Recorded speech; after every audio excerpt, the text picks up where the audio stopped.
landlubbers, it's me, your Captain Vasco speaking. You've made it to another Saturday. This time is June the 3rd, 2023.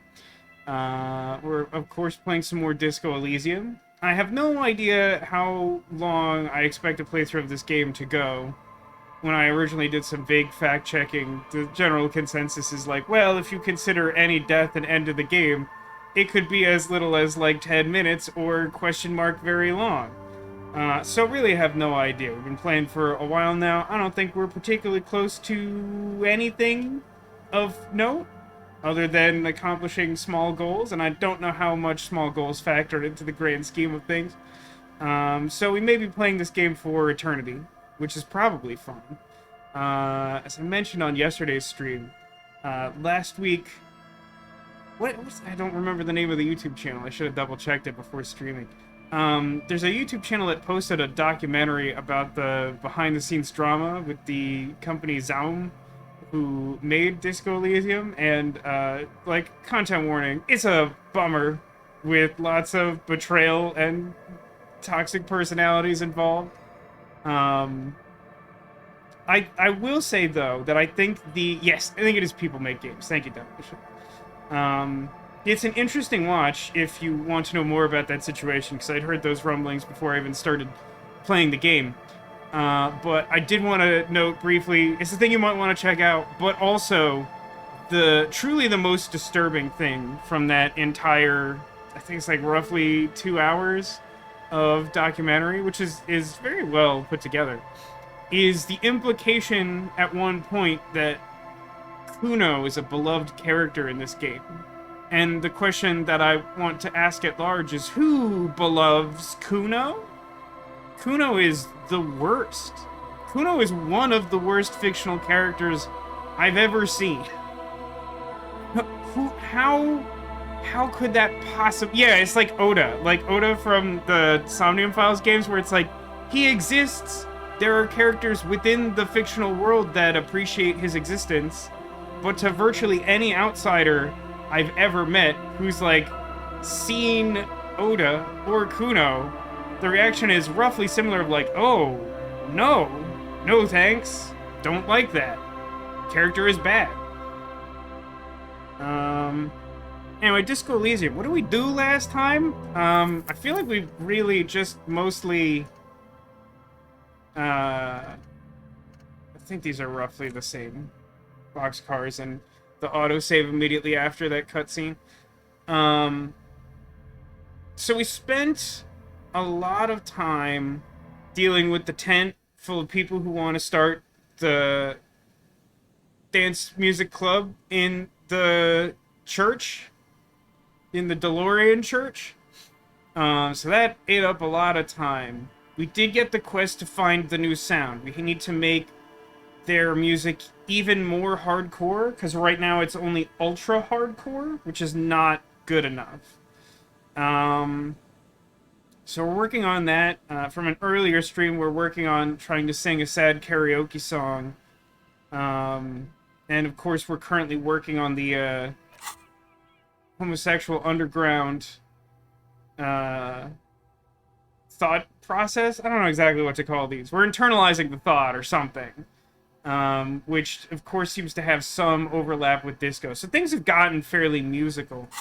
We did also wait for the tide to go out so that we could access our car, and we located our missing motor carriage. We found a commander's jacket or something, and then, perhaps more importantly, we found our badge.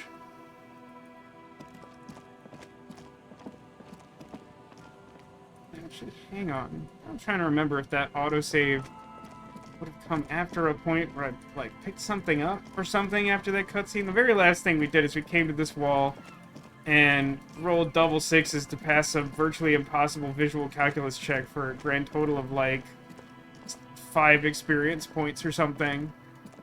So, like, a great use of a double 6 after, like, low-rolling 2 much more important checks.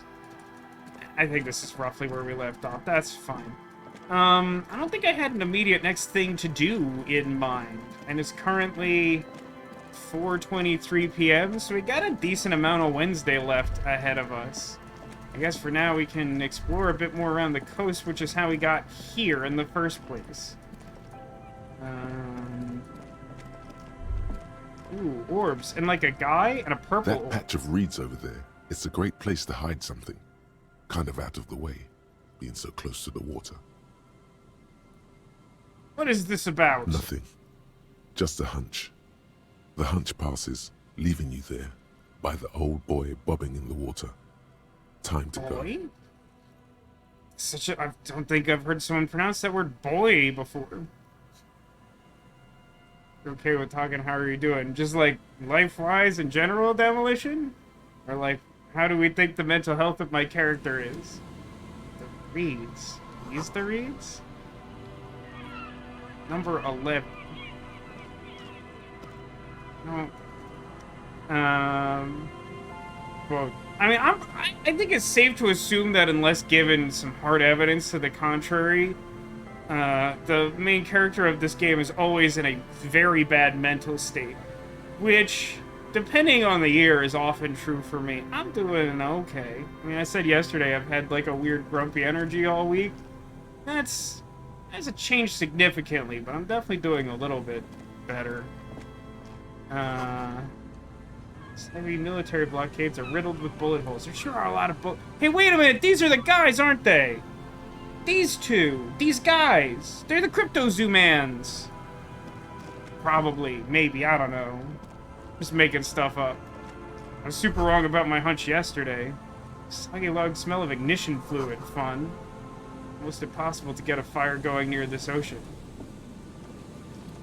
Don't you wish Hemdall was a real place? Oh, now I need to talk to this guy. He's my best friend. Hold on. Hello. Yes. I'm Gary. How do you do, officer? Gary's one of them, right? Gary's like the friend. Oh, he's a... I'm sorry, his name is Gary the Crypto-Fascist? What's with this world? I do have like a legitimate grievance with this game that I was reflecting on. I think somewhat after last week and somewhat after hearing some of their discussion about how there was the big patch to Disco Elysium that added the, like, politically centric quests. So, like, the world of Disco Elysium is really well thought out. I think it's pretty hard to argue otherwise, considering the depth and nuance of things, sometimes even just completely asinine. But the actual, like, in-game experience of world building is atrociously bad. And I think it really does... I think it contributes a lot to why it was so difficult for me to get into the game for a little bit. Because, like... I think the easiest example, and why I bring it up, the game immediately introducing characters as crypto-fascist, is like, there's something kind of interesting about learning about the politics of a new, we'll call it fantasy for lack of a more convenient term, like a new fantasy world that you're introduced to, and seeing how the experience of a character calls to light, like, you know, certain issues, whether subtextual or not. You know, like, if you learn that a kingdom in this fantasy realm strongly stands for fascism, it tells you something about it. But, like, this game takes this weird approach of, like, having an intensely thought-out political landscape with several fictional countries and very little practical context for any of them. People just sort of, like, laundry list them to you, which is, like, stuff they did back in, like, the Iliad before, like, a nuance to that type of storytelling was necessarily appreciated. And, like, it's just, like, I would care so much more about the politics if it was practical to the character. It seems so weird to me that this game's approach is, you are in-game, are you fascist? That's, like, so, like, not interesting to me, and why I constantly struggle with those political things. because like they're not given in a context where my character cares. It's just asking me what my politics are. And that's not interesting to me in this game. That's just not interesting to me. I'll probably continue to rant about this, but like, I just feel like I would care so much more about the politics and the political quests if the game gave me a reason to care instead of just being like, countries exist, there are politics. Are you a socialist? Like, that's just like the fists, they are made of ham. Alright, Gary the crypto fascist, how do you do? Yellow man. I mean, officer. Why are people like this? Demolition joked in chat, welcome to Estonia. Is Estonia the most, like, openly racist country in the world or something? I sincerely don't know, but, like, yikes forever. The lieutenant raises his eyebrows slightly and takes out his notebook. Yellow man. That sounds awfully familiar. Something to keep in mind for later. Is it? Is it something to keep in mind for later reaction speed? Or, like so many other thoughts available to me in this game, is it something to discard? I'm just waiting for my friend Morel to finish up with his insect traps so we can return to civilization. Yeah, I guess I'm something of a city slicker myself. I like nature, just not this bloody coast. It's mostly drunks and degenerates that come here. Degenerates, I've been trained to identify the slightest hint of degeneracy by the preeminent authority on it. Drunks and degenerates, that's my crew. Sadly, I think I might be a drunk or a degenerate or both. Oh, buddy's nerfed. I'm sure you've been tempted to drink.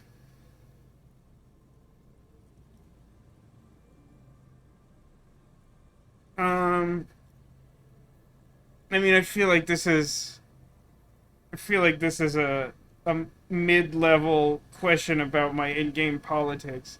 And as I've stated more recently, I feel like my character straddles the line between authoritarianism and moralism.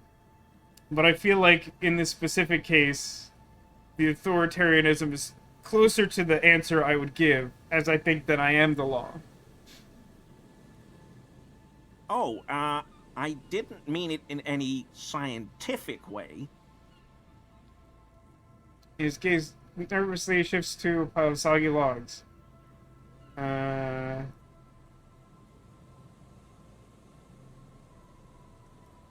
Before I ask him two, I'm definitely going to ask him one. If he's been in that area, I will ask him two. Four is just unfortunate, probably. But probably worth bringing up because maybe we can make him feel bad. Do you know anything about the hanged man at the Whirling in Rags? Oh, so that's what the RCM in Martinez is about. Great. Great to hear someone's finally taking care of that. So you do know something about it? No. Nothing. He was some kind of mercenary. But everyone here knows that. I'm just glad to hear you're looking into it. That's all. He's not feeling very comfy in his clothes, is he? Strange. I haven't totally grasped all the things that composure does. Obviously, we've recently upped our composure score a non-zero amount. I guess this is sort of the inverse of maintaining our own composure, is detecting when someone else has failed their composure check. I can see how that would be treated as the same skill. He didn't kill him or anything, but there's something going on here. Hey, this your mug? My mug? Why would you think that? His eyes widen at the sight of the mug. He's seen it before, all right.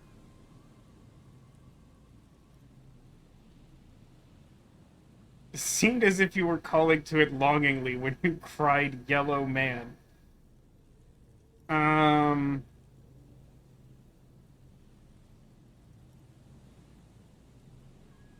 I like 3. I get to pretend that I'm using my deductive skills instead of the relatively obvious context clues. I can see you recognize I it. may have had a similar looking mug in the past. That's all.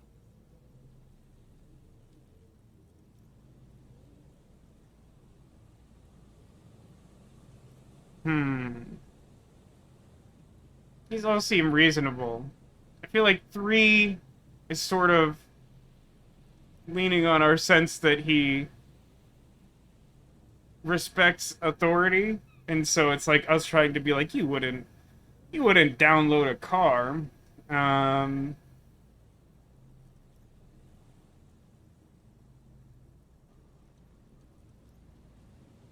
I feel like I like 2 the best, though. I feel like it seems the most incriminating to be like, yeah, I found this at the site of a lynching, which, like, isn't great. Okay, I admit it.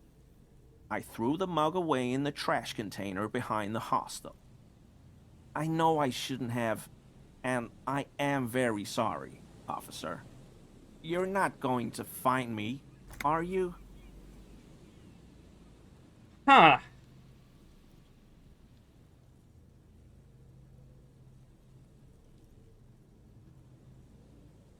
I think I'm gonna find him. I don't know how much to find him. Not only do I want more money, but also, like, because, I was saying the past couple of weeks when it started to become clear we were, like, reaching a point of the game where I might, like, find people. Like, I wasn't sure how to apply that to my character.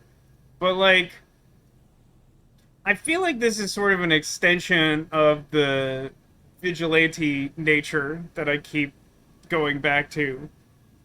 Of, like, I'm not gonna beat this guy up, but he seems like a piece of crap. So, like, my way of getting justice here is, like, finding him too much money. I don't know what happens if you, like, overcharge someone, though. I feel like I'm inclined to go with, like, 2 here. It's, like, kind of a lot of money. He might pay it. 250 reals, definitely a lot of money. And I feel like something bad will happen. I don't think this guy actually has much information I want. Maybe I'm wrong about that. It's definitely possible that if I charge him too much money, he won't talk to me. But I'm still doing this, I think. So I think I'm gonna try finding him for 100 real. Okay, I deserve that. And I won't do it again. You have my word. Fantastic. I don't know what got into me. Stuffing my garbage in another man's property, I've been having trouble at work lately. The Koikos are price dumping us out of competition.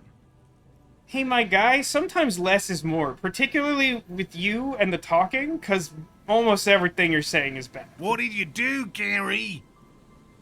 Oh, Morellis Crocodile Dundee? Nothing. Just answering some questions.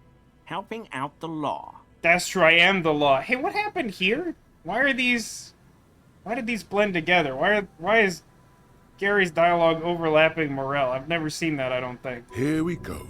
Start pumping that sweet info.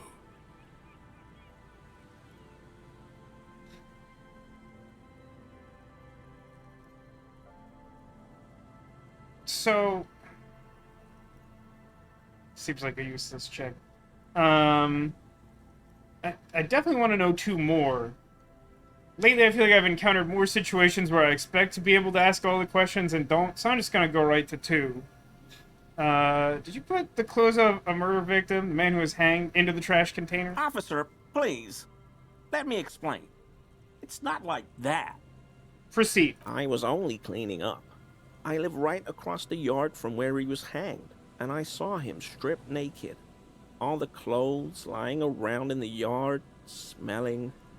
People are animals, you know? This feels like a highly irrelevant choice. Yes, what happened? Then I came out to clean up the rags because no one else would. I put them into the Whirling's trash, along with a broken mug. admittedly. Changes his mind mid-sentence. Okay. I was coming to throw the mug away, and, well, I threw the mug there and the clothes too. Right. It was just civic duty.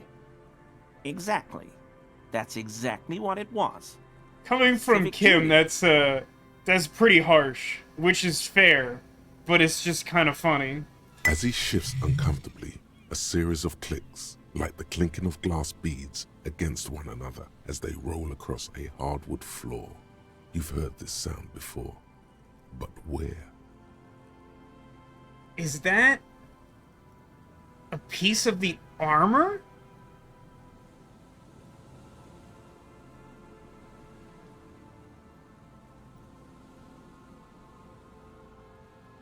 Okay, I have a conclude marker. I'll ask about the sound first. What sound? Don't mess with me. I haven't the slightest. There's lots of weird stuff out here in the reeds, though. Insects, trash. Could be the wind shifting some garbage nearby. I'll tell you what, I definitely hear some shifting garbage in this conversation. Every day, the wind shifts the reeds and whatever was left in them. Tambourines and condom wrappers, plastic and glass bottles. The smell of decay. Did, like, a music festival happen here recently? You wouldn't know anything about the victim's missing armor, would you? Armor? No. I mean, yes. Of course. I know he was wearing armor, but I don't know anything about it. Press X to doubt. An infant could see he's not telling the truth, but he's too scared to admit more wrongdoing. There's something going on here. You should observe him more closely after this topic is concluded. Okay. Tell me, how'd you get in the trash container? I know a guy who works with the trash collection services, CS Municipal. He gave me a What? master key for the trash containers of Martinez. Is this something I can extort out of you? I am a hobo cop. I think I would like to steal more trash. Why would you need to get into everyone's trash? So I can use the Whirling's trash compactor to store my own stuff. Garbage disposal is expensive as hell.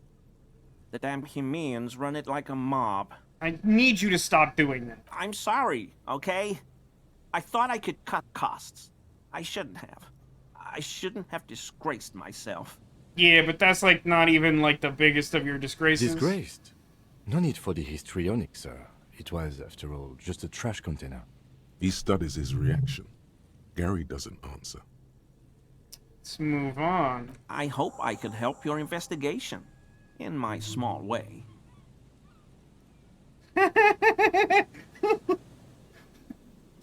Why is there a modifier in this game that is easier to find the armor if I want to wear it? That's so weird. What a peculiar thing. It's only a white check? You're too kind to me, game. Yeah, I'm just gonna go write it. Well, do I have anything that gives me more composure than I already have? I can't recall. I need to make like a spreadsheet or something for the modifiers that my pants give me. I'll be like right back.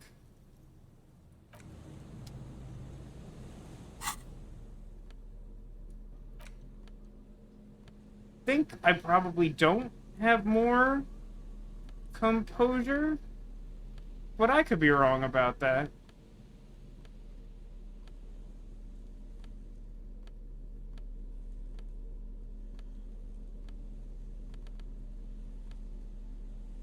I do not.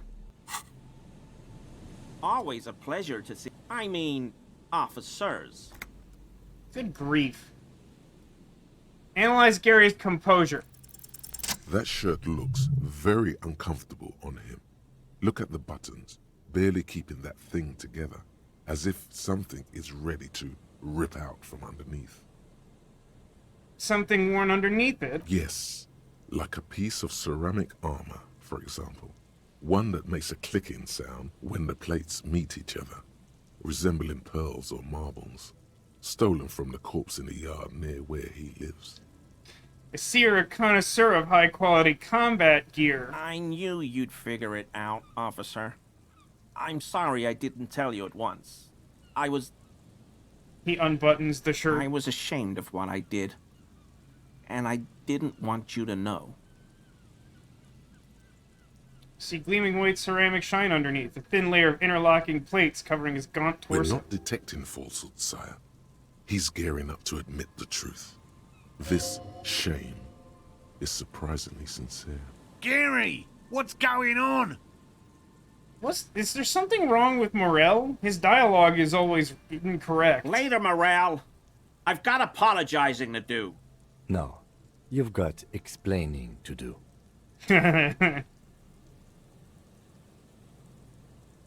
Alright, first, give me the armor. He sighs again, hangs his head, and unbuttons his shirt fully. A cuirass that matches the dead man's boots comes into view. Soon it is in your hands, smelling of his sweat. Now, why'd you really put the clothes in the trash? Everyone was picking those pieces off him, and I was watching them do it. And they scattered his clothes all over the yard. Everything was smelling. Looks at his So feet. I went there to take out the trash and started cleaning up. All those rags on the ground, him swinging up there, and I had a lapse of honor, sir. I thought, he's a foreigner. They all say he wasn't from here. Only the cuirass was left, so I stripped it off him. It was early in the morning. No one saw me. I took it with me. It was a mistake. Had I known it'd give you guys trouble, I wouldn't have... Fuck. It's okay. It was a loose end, and you are tying it up now. I'm so fucking sorry I called you Yellow Man. You better be. CLI officers commanded the suzerain's navy. Most of them sided with the king when... It's difficult to say what the lieutenant thinks of this historic apology. His face does not belie emotions. What do you think Kim's, like, key skill is? Is it composure? Does he just have, like, maximum composure at all times? Gary, how could you lie to me? Because I was weak. That's correct. I should have told you the moment I saw you. But The hell, Gary? You in trouble? I'll explain later. Do you know who killed the hanged man? I always thought it was the Union. Some Union hardasses. Lynched him because of the strike. But almost everyone in town knows that. I wish I could tell you more. This is all he knows. Yeah, I believe that. Are we done here, Gary? Yes, absolutely. I will never do anything like this again. Hang on. I completed and updated that quest? Hanged man's boots. Where's the rest of the armor? No, it just went into done, right? That's what happened? Nope. Oh no, would it be... Ah, there we go. It's already highlighted. Great job, Vasco.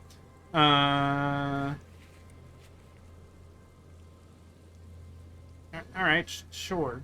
It's fine.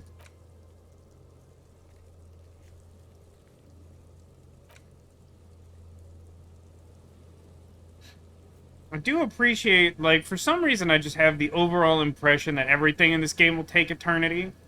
So when stuff happens, like, the game tells me it'll take a really long time to find the armor and I finally locate a piece. I mean, it's like 2 out of 4 down. It's not terrible. But, like, also, last week I was like, I don't think I'm literally ever going to find the badge. And then I found it, like, 10 minutes later. That's always fun. Thank you for watching, Demolition. I appreciate all of your support of the channel. I'm going to say... I guess I'll just ask both of these. Are you a cryptozoologist too, despite the fact I haven't talked to Morel? No. I help Morel with research sometimes, and I've learned some things along the way. But I don't usually go in for picnics like this on my own. I don't think that's what this is. You were surprised to see Lieutenant Kisturagi. I'm sorry for what I said. Okay, great.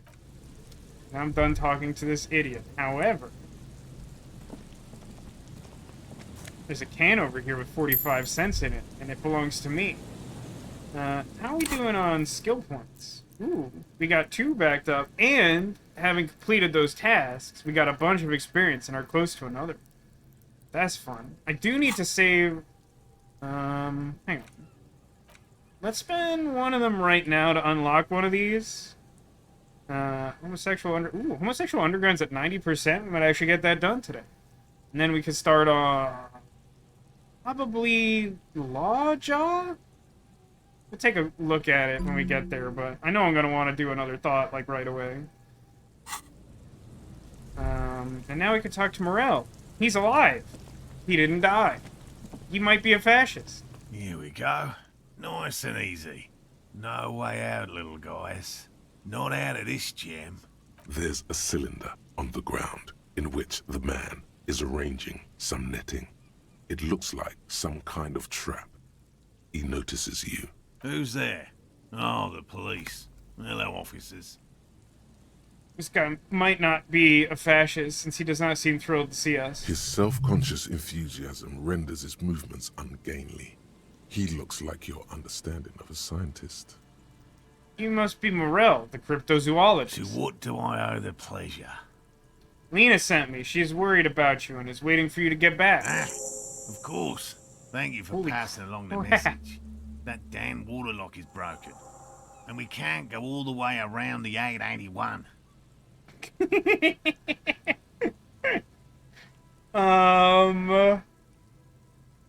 I mean, first, let me just state, that was a lot of experience points for, like, not a particularly difficult quest. Holy crap. Thought number 2, this is a good choice. I don't know whether to tell him the whole story or how much that matters.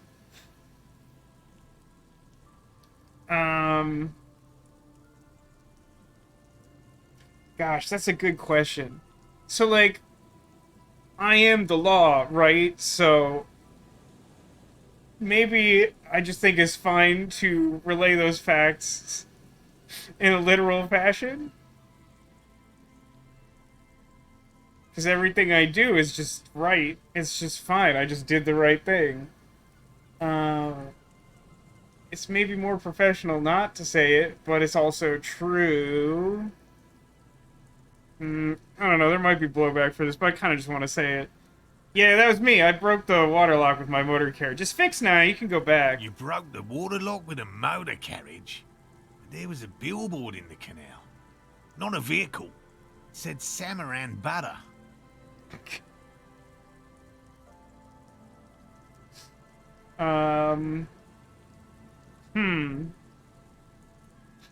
Since I'm not sorry, Cobb, I don't think I need to say too, so I think I'm fine being like, yeah, you know, when you put it that way, it really is the sign's fault. Did he say we can go back now? Yes, Gary. We can go soon. If you see Lena, tell her I won't be long. Sir, your wife is waiting for you. I just have to do one more round. See if the phasmid has taken the bait. Then we're going. Refastens a bit of netting that came loose in the wind. Tell me about this phasmid. Well, first of all, it's damn difficult to find, which is why we've been knee-deep in the reeds laying traps for it. Why is it so difficult? Good question. Being a phasmid of the order Phantasmodea, a ghost insect, it disguises itself as plant matter. In this case, the reeds. Awful lot of reeds around, aren't there? There are, and for some reason my brain picked up on some of them, but I don't seem to be able to interact with those reeds. Why is his dialogue all janked? Repeatedly. It's like the 3rd time. And I suspect it may have also developed other specialized techniques to protect itself from predators, or scientists, in our present case. Tell me about those specialized techniques. It's my hypothesis that it has evolved certain electrochemical defenses that allow it to interfere with animal perception, impeding pattern recognition, confusing the visual cortex. Kind of an interesting But idea. I cannot describe how these defenses work, much less how they evolved, without studying a live specimen. Yes, it makes perfect sense. You're beginning to suspect there's something paranatural about this phasmid. If you believe the phasmid exists at all, it's clearly paranatural. Cryptozoologists are hunting it. That's not like a conclusion at all. How big is it? I'm expecting it to be quite giant. One known species of phasmid, called the Megaphasmodeozoensis, is about the size of a grown man's forearm. Gross. So, He leaves the conclusion up to you. Seems puny, to be honest. Why are you so interested in stickbug? It doesn't seem to be as colorful as some of the other cryptids I've heard about. typical rookie assumption. Insects are much more sophisticated creatures than those unversed in zoology give them credit for. Even simply catching a glimpse of the Insulindian phasmid would be the apex of my, of any, cryptozoologist's career. But to study it and its defenses, find out how it stayed hidden so long. Would be glory itself. What have you discovered? Very little, I'm sorry to say. No one's ever captured a specimen, so all our information is based on first and third-hand accounts. No one's ever found one? Not yet. That's what makes it a cryptid. Just out of curiosity, if there's no proof of its existence, how do you know it's real?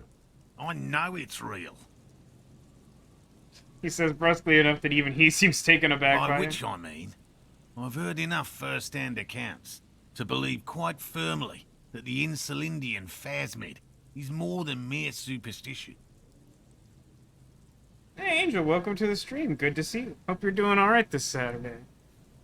You haven't missed terribly much, although I did get a piece of armor by yelling at a guy and finding him $100 real. Lena said there's been a sighting of the super phasmid. You said no one's seen it. What is the truth? And is the truth out there? Yes, the most recent sighting was by a couple of teenagers along the coast here. That's what brought us to Martinez specifically. Were those teenagers trying to start a rave club in a church? It's the first credible sighting in several decades. Admittedly, it's an unusual location for this species, but with all the sewage runoff upstream, it probably doesn't matter much anymore.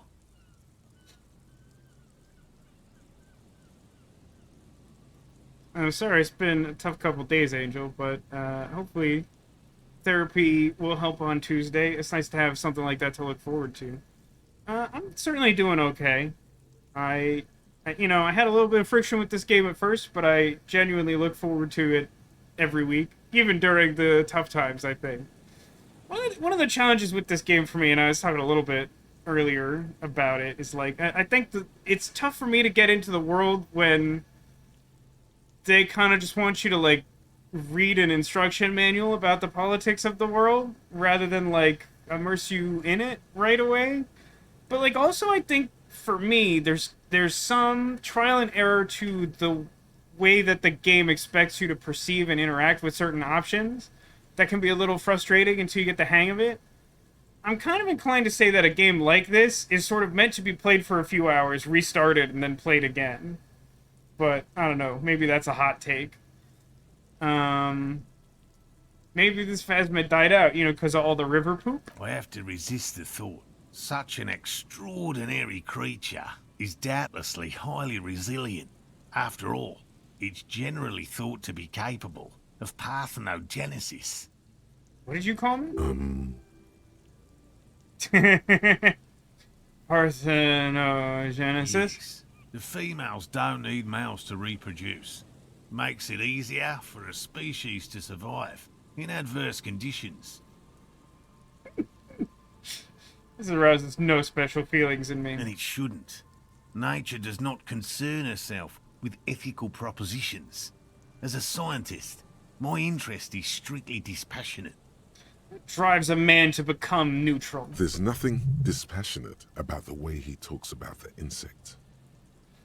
Tell me about your traps. Well, they may not Clever look girls. impressive, Very good. but Lena designed them quite cleverly, so I'm sure they'll do the trick. Lena designed the traps? Yes. More than some. He admires this about her. How do they work? Simple. Attracted by the locusts, the phasmid crawls down the funnel and, having eaten its fill, can get back out. How did it get brighter out? Is time going backwards? At least, that's the intention. The net isn't a perfect solution, but we didn't want to use anything that might damage the specimen's delicate exoskeleton. What are you using as bait? Isn't it locusts? Locusts. Nearly all known phasmids are herbivores, of course. But we've hypothesized that the Insulindian phasmid might occasionally prey on other insects. Based on what? If there's already so much up in the air and uncertain about these creatures, why would you take such a huge logical leap? I mean, even just to, like, put a variety of plant matter in there to try and get them would already be kind of a guessing game, right? Why would you jump straight to something that seems abnormal? Inside the traps, a number of locusts crawl and tumble over one another in a tiny, chittering swarm. What will you do if the traps don't work? Maybe a quick play spell card? They'll work, I assure you. The predatory hypothesis, using locusts as bait, accounts for the failure of previous efforts by other teams. Okay, sure, which that's use fair. plants. We have given this some thought. Let me ask you something else. Yes. What? How did you become a cryptozoologist? I've just always liked animals and puzzles. Searching for cryptids is a bit of both. He seems reluctant to talk about himself, but he'll open up, if you prod a little. So you're living a childhood It's dream? not child's play. Just because I have to traipse through the mud every so often. Why not be like a normal zoologist? Real animals are weird too. Real. I know you think one is a respectable profession, while the other is superstition. Everyone does.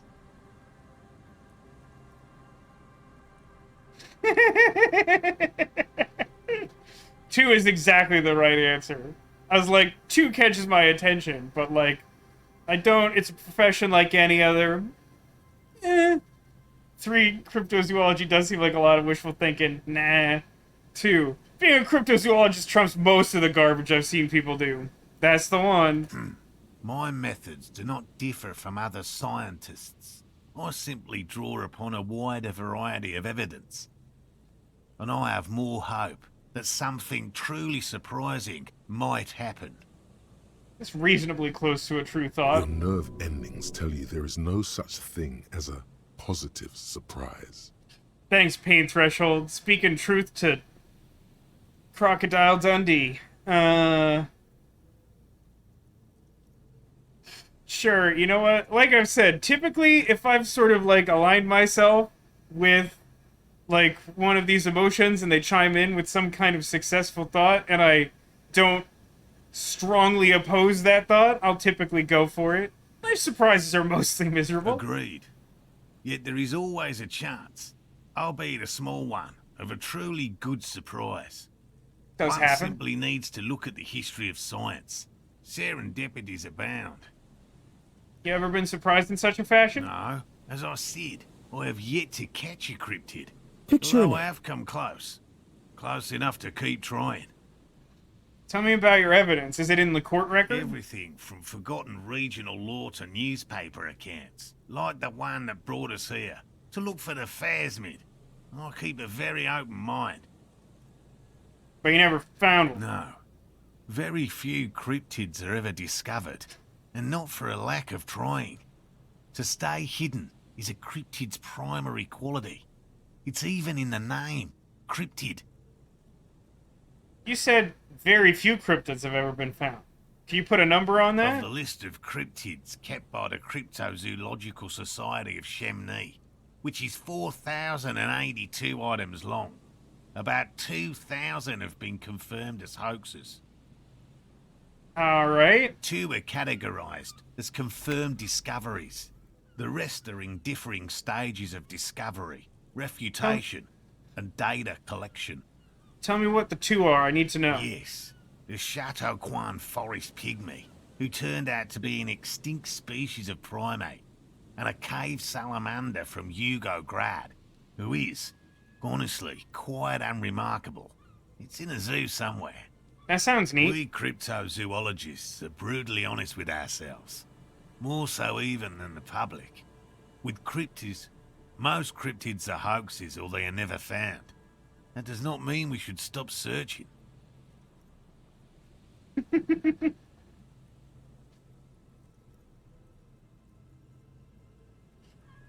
I like 2 out of 4,000 is not even 1%. That is a fun thing to say.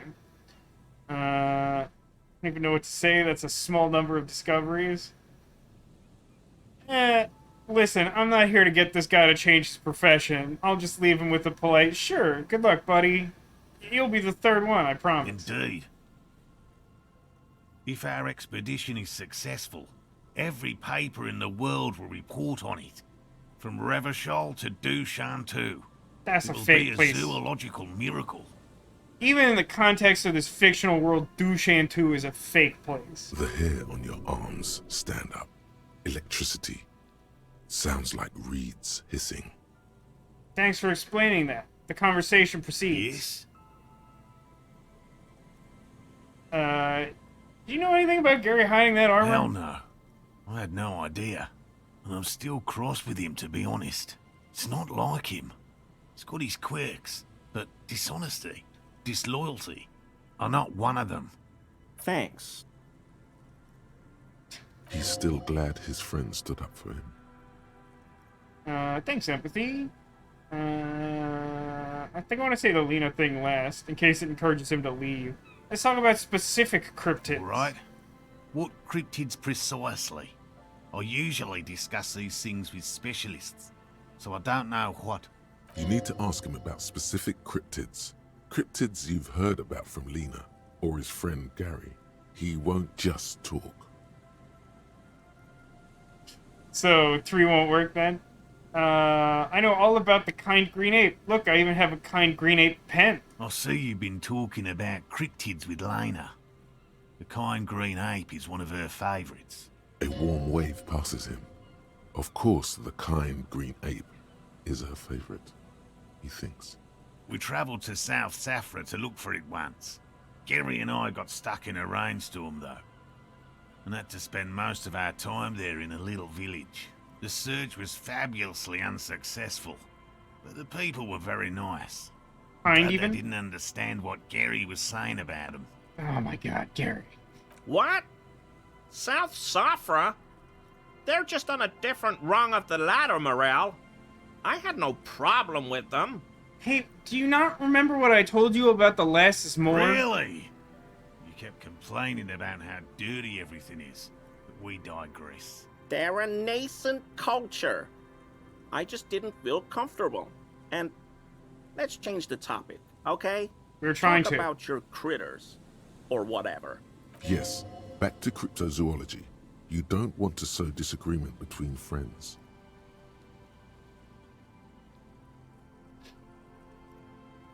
Which cryptid did you almost catch? You said before that you almost caught A one. willow person. It's a long story. One non-specialist would find rather dull. What is They're that? not people, really. Some argue they aren't really animals, as they seem to have evolved directly from trees. Mm-hmm, of course. They're very, very thin, almost flat in fact, Oh and my can God. camouflage themselves easily, wrapping themselves around trees and blending in with the tree bark. In that way, they're not too dissimilar from the phasmid we're looking for here. Wait, I may have seen this without even knowing it. You probably have. Hey, Nico, welcome to the stream. You're just in time because we're talking to Morel, the cryptozoologist. And we're talking about cryptids, which is your favorite, I think. I hope you're having fun with your brother. How did you almost catch a willow person? The reason I chuckled before is for some reason when he started talking about like a weird hair creature, it brought back a memory of the hair forest from Lidsville, which is a terrible thing. If I recall correctly, I think a shampoo river runs through the hair forest. The less you think about that, the better. Gary and I painted an entire grove's worth of trees in slow-drying paint. It was a bright lavender colour. I was hoping one of the willow people would get paint on it and not be able to camouflage itself. I can't help but notice that a lot of your cryptid catching strategies are Wile E. Coyote based. After waiting in hiding for hours, I saw a figure slip from one of the trees, a lavender shadow, dashing through the grove. On a one-horse open I sleigh. chased it with a net. Not very elegant. You can't be elegant in the field. And, well, it was faster than me. Time makes fools of us all. Tomorrow you're going to a petting zoo. You've eaten an absurd amount of oats. That's good. Especially if you're planning on becoming a horse, which I don't know if that's true. But I'm an oatmeal fan, so I respect it. A lavender shadow. Although, I don't recall if I brought it up on stream. Like most food, I'm really weird about oatmeal in that I like a pretty dry oatmeal. I kind of like it to just have like a almost paste-like quality to it, rather than like a full. I think most people have it as a more traditional, like, moist porridge. What an unpleasant turn of phrase. I digress. I know you think we were snacking on funny mushrooms. It's easier to mock someone than to admit that the world might be more interesting than you've imagined. Furthermore, I'm not saying it was a confirmed sighting. I'm painfully aware of what goes into verifying such things. There is a serious possibility that I saw a squirrel or a trick of the light. I am my own harshest critic. I'm gonna try 3, but I think Suggestion was the one who suggested that it wouldn't work. No offense, officer, but I'm not much of a pedagogue. I don't know what I would have done if Lena hadn't persuaded me to go back to field research. You should ask her if you want interesting stories. Me? I'm not a people person, unless you haven't noticed. And I don't make a good lecturer.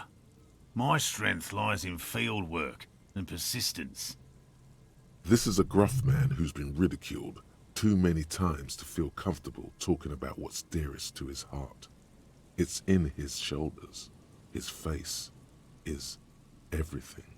Enough of this. By all means. Nina kind of wants you to go home, my guy. And I'm eager to return to her, I assure you. But I can't leave before we finish with these traps. My wife understands that just as well as anyone. Come on, Morale. We've been soaking out here for days. It's time to go back. First playthrough, indeed it is. Laser Grun Blues. We are currently on Wednesday, which may mean something to you if you're familiar with the game. We've crossed the waterlock and located some cryptozoologists, also a crypto-fascist. And leave the traps? Absolutely not. I won't let Lena down. Come on, she wants us back. I'm soaked up to my nuts over here. We'll both catch reed crabs if we don't dry out soon. That does sound pretty unpleasant. Won't let Lena down? Sounds like the cryptozoologist's wife shares a special connection to the Phasmid somehow. Is this Phasmid important to Lena? Of course it's important to her. She's seen it. A verified sighting, on record. One of only 4 this century, and it's hers. Really? She cited it? She definitely did not mention that. Yes, that's how we first came to know one another, in fact. But that's her story to tell, not mine. Needless to say, you must ask her about the mysterious Phasmid. Suffice to say, it's long been our dream to find proof of the Insulindian Phasmid together. I can't abandon course now.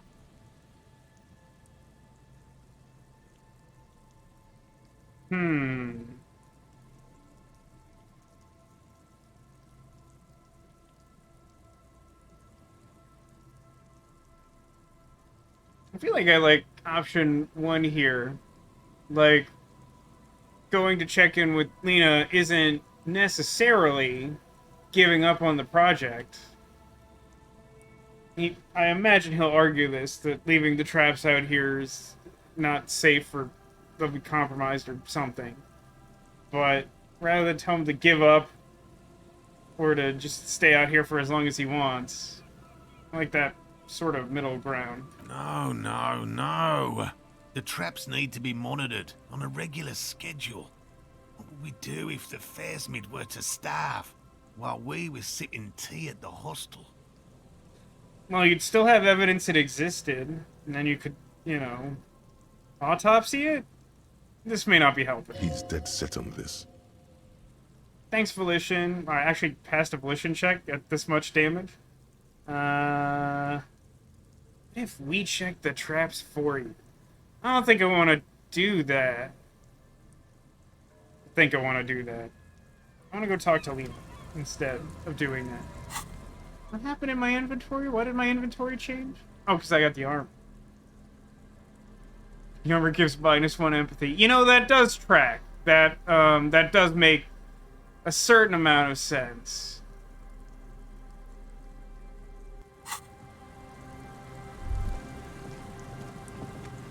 This is currently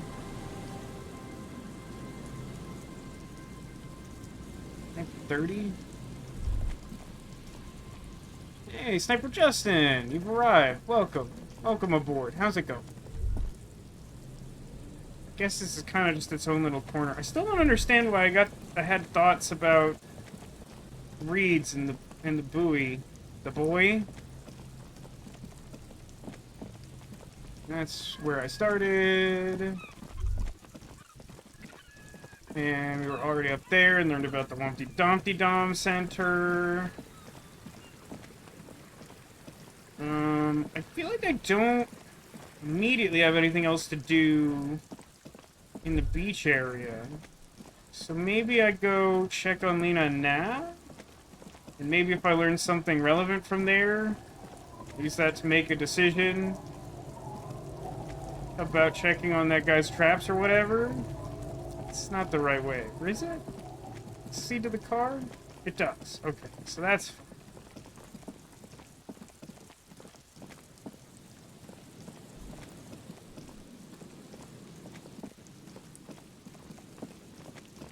Glad Neko's here. Was kind of hoping she would be here when I asked about cryptids. Now I have kind of a reason to go ask about more cryptids.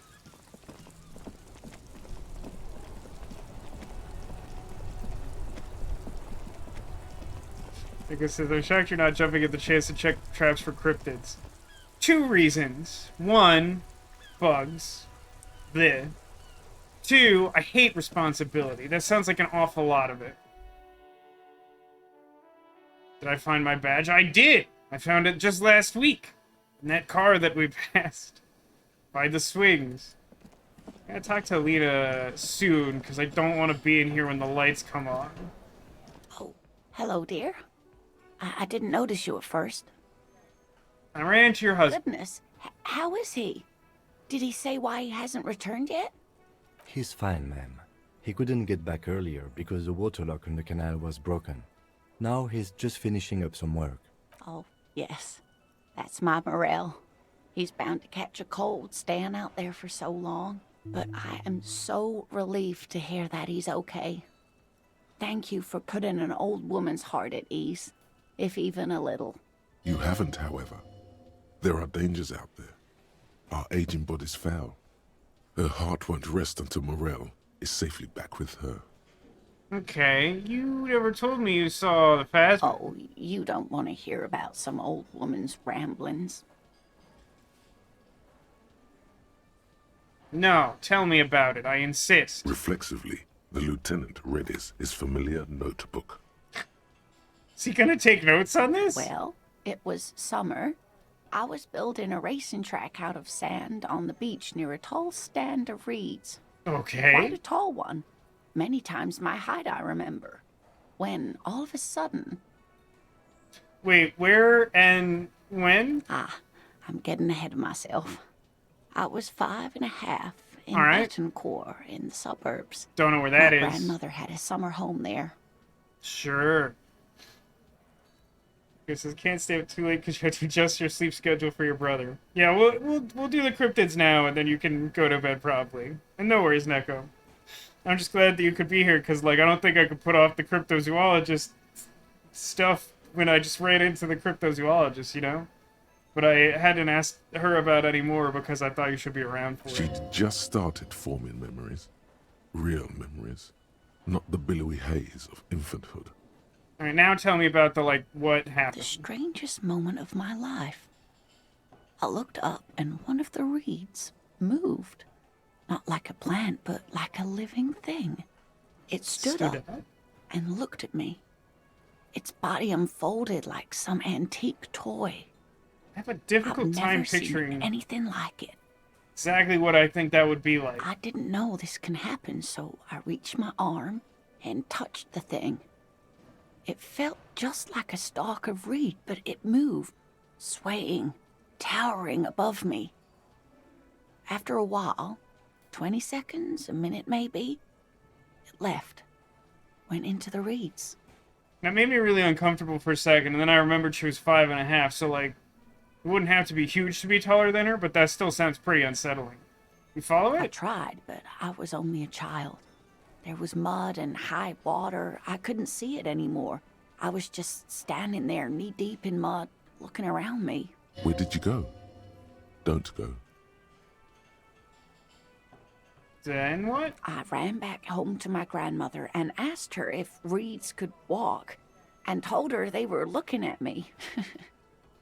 Of course, she just laughed at me, but I knew what I'd seen. For years, it was a story I told at parties when I wanted to impress boys. That sort of thing. Of course, Always impressed by that? most people just took it as a strange, amusing anecdote. So did I, honestly. But then I met Morel. We were on our first date when I told him my story. You should have seen his face. He said my descriptions matched the phasmid down to a T. Its white marble limbs, the way it moved. They're a cute couple. So that's how they met. This is beyond significant for them. I'm glad 5 is Kim. What do you think of this? Let's just run this down real quick. You were on a date? Our first. Yes. Ooh. Its limbs are white? Not all of them, as far as I remember. Some of them on the inside like stalks of marble, if that makes sense. Hold on a second. Homo-sexual underground.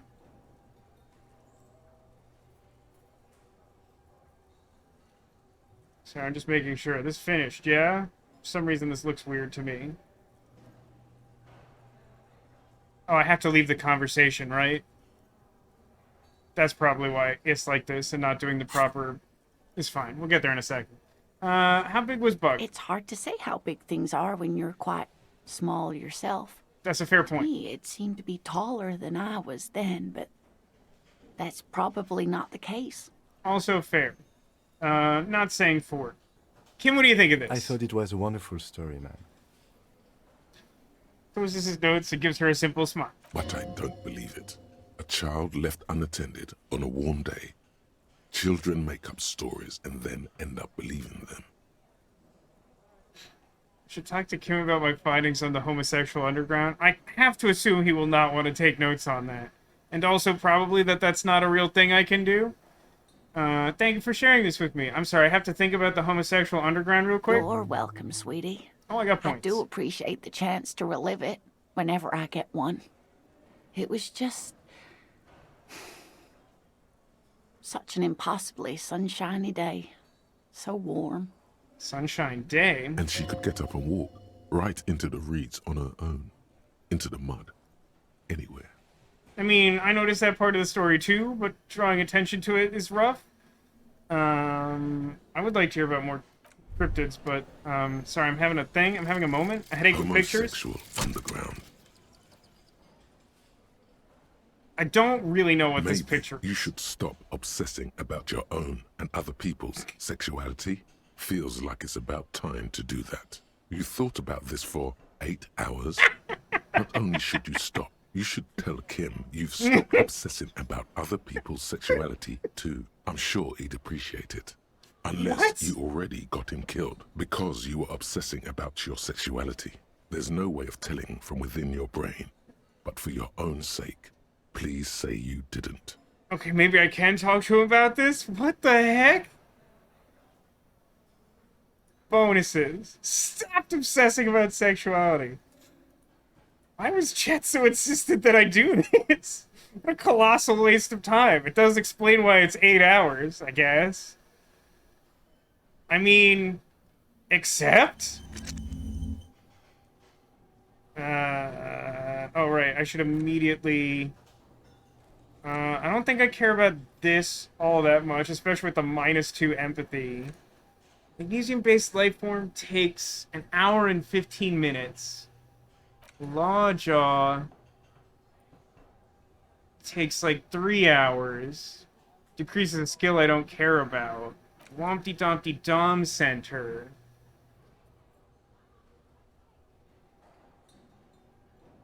Man, why is it that all these thoughts minus the stats I care about?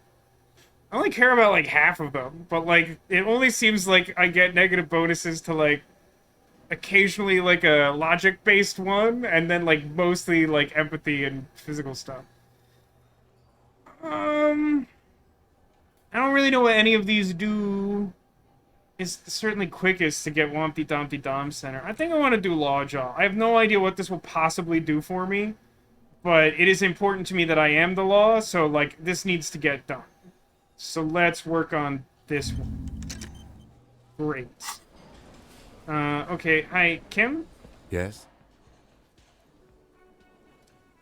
Yeah, the negatives are usually temporary. I'm not sure I've seen enough of them to, like, to like, understand for sure how dangerous it is.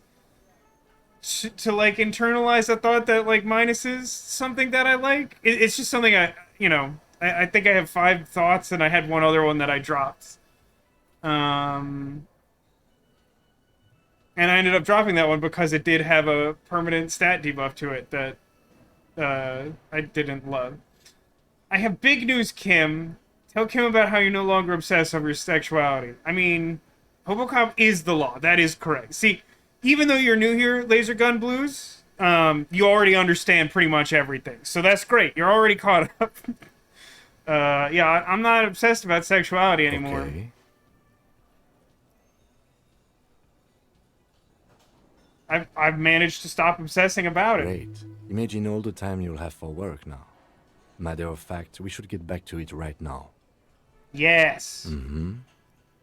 Just one thing, though? What? Oh, no. Just while we're still on the subject. Are you part of the Homo-sexual underground? You didn't stop at all, did you? You are just obsessing about other people's sexuality now. Okay, well, I mean... maybe. Hello, Ivysaur. Welcome back. How you doing today?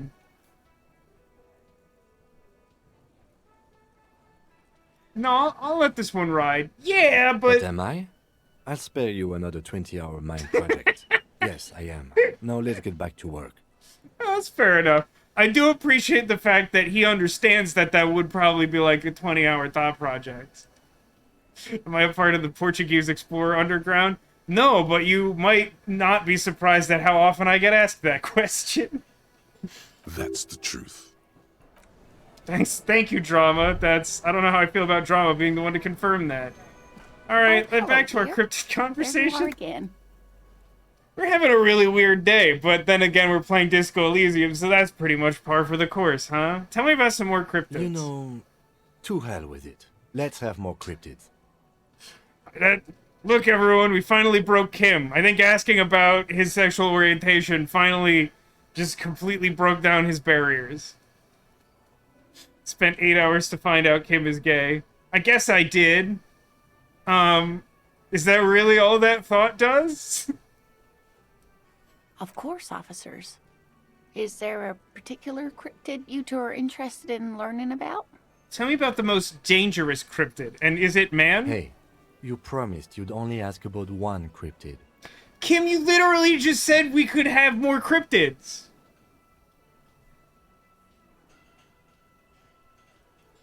No. I don't... Some logic loop just failed in the game. We're gonna hear about this cryptid. The lieutenant pauses, thoughtfully. Happy Pride. That's fair enough. Happy Pride, one and all. You know, to be honest, I never really know what any of these thoughts are going to do or accomplish or affect in the game. I was vaguely under the impression that internalizing that thought would make my character gay? Is that an insane thing to admit? It doesn't seem any more insane than other things you internalize via the thought process. Fuck it. Let's have more cryptids. Yeah, there we go. The most dangerous cryptid is thought to have been the gnome gnome? of Jeroma. That sounds great. Tell me about it. None of its victims survived. Grieving relatives never even found their bodies because the gnome's venom dissolved organic tissue almost entirely. What does it look like? It was reportedly a small creature with webbed fingers and a protruding forehead and a gangly little thing. Quite scary to look at. Is it like a Murloc from Warcraft? That's great advice, Laser Gun Blues. It's all a gamble, have fun with it.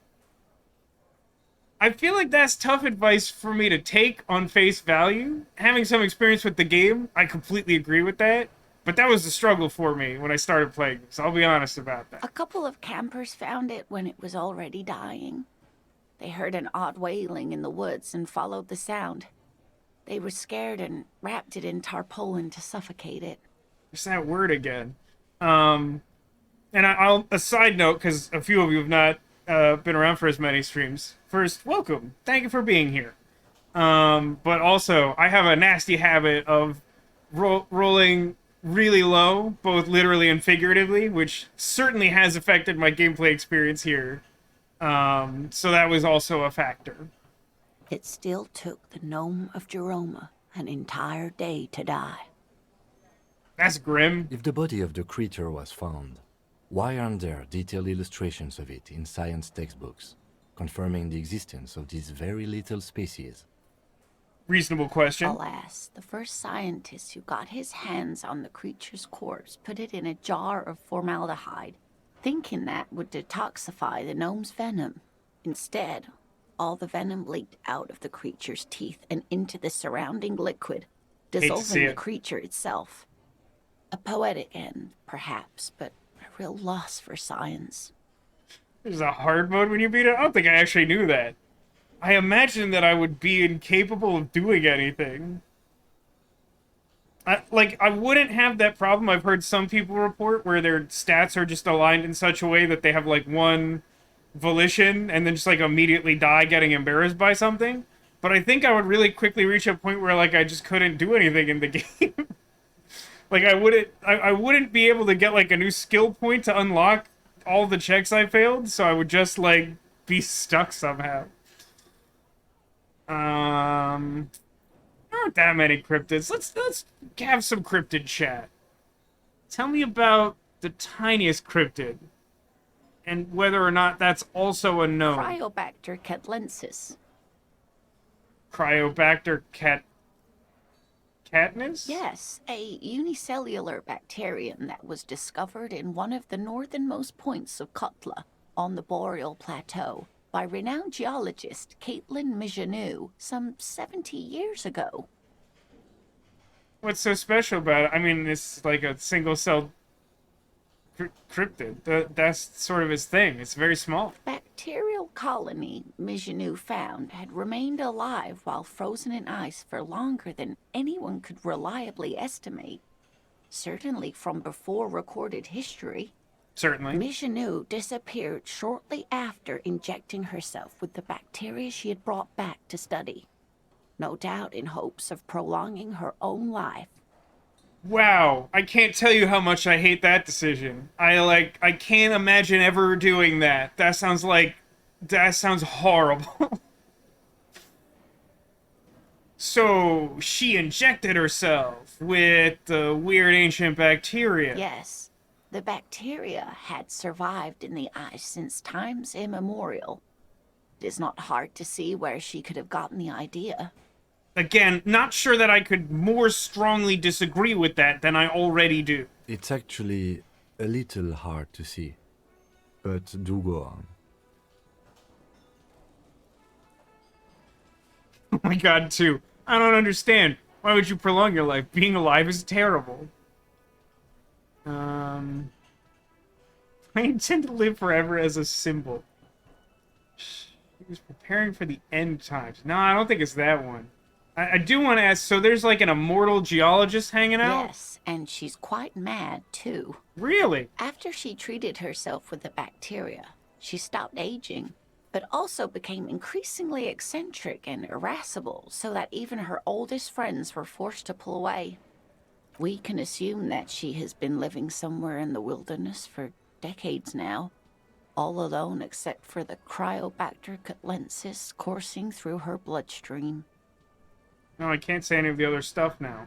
I guess I could if I went back through it.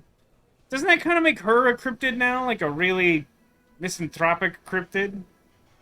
What's the big That would cryptid? be the giant of Kokonur. The giant lives in the most arid parts of the VascoDaGamer desert in South Samara, casting a strange light across the barren wastes. What do you mean, strange light? Mirage or psychogenous luminance. Of course. She does not elaborate on the nature of this luminance further. How big is Big One? No one knows for sure. It is like an awful mountain appearing from below the horizon and expanding to cover almost a third of your field of vision.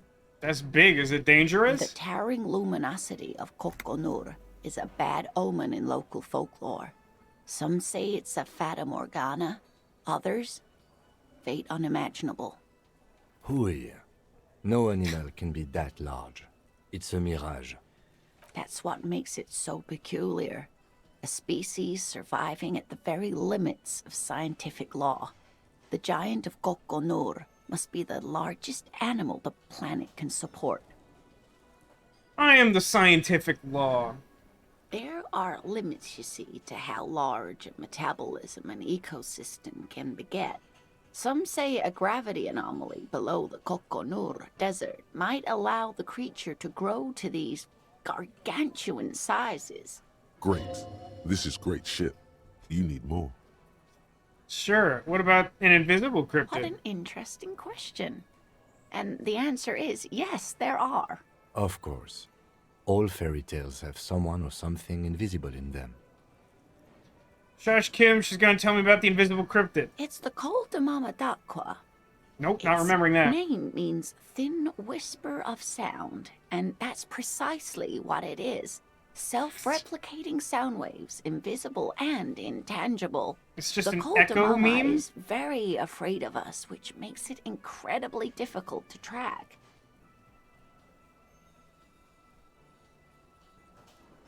What is it? What's the sound like? Like nothing, it's such a high-pitched sound that us humans can't Come hear on. it, nor can other animals. It could be ringing right outside your window and you wouldn't even know it. Could be anywhere. Everywhere, even. Fine, I'll bite. How can an animal be a sound? Many scientists have asked the same question. Some have claimed that it isn't itself a sound, but a tiny corpuscle that emits sound waves. But there's no evidence to support this theory. Could it be here, right now? It could be. As I said, it could be everywhere. And we wouldn't know any better. It could be ringing all the days of our lives and nights. Is there evidence of sound animal? Plenty. It's the evidence that led to its discovery. In the 20s, a group of Areopagite ornithologists, that is, scientists who study birds, were trying out a new recording technology for capturing sounds outside the range of human hearing. When playing back recordings they had made in the foothills of the Ea mountain range, they noticed certain anomalies, patterns that seemed random at first, but on closer examination were consistent with the waveforms of songbirds. Songbirds. Did you know that my spirit herald bird is a major majestic cockatoo? The scientists soon discovered they could track and even predict what appeared to be feeding, mating, and migration patterns based on sound waves in a strictly delimited range of ultrasonic frequencies, even higher than those of the highest-pitched bat calls. She transforms, when speaking about these strange animals, into a confident woman. They realized that they had discovered a new species and called it the Coldamama, after the Paracanassian name for the voice of God, which is said to be very silent. Wow. They grew quite obsessed with these little birds. Even though they couldn't see them, they could distinguish among individual birds and even began to name some of them. Name them. Sequester, Time, Joscan. Those are but some of the Mamadakwa they followed individually. But why are they afraid of us? That is a sad story. A group of university students assisting with the field work in their enthusiasm for the project, and no doubt because they were preoccupied with impressing their professors, nearly drove it to extinction. Go on, that sounds ridiculous. They tried to communicate with it and had no other means but sound. So they started sending out sound waves at frequencies they thought might match the Mamadakwas.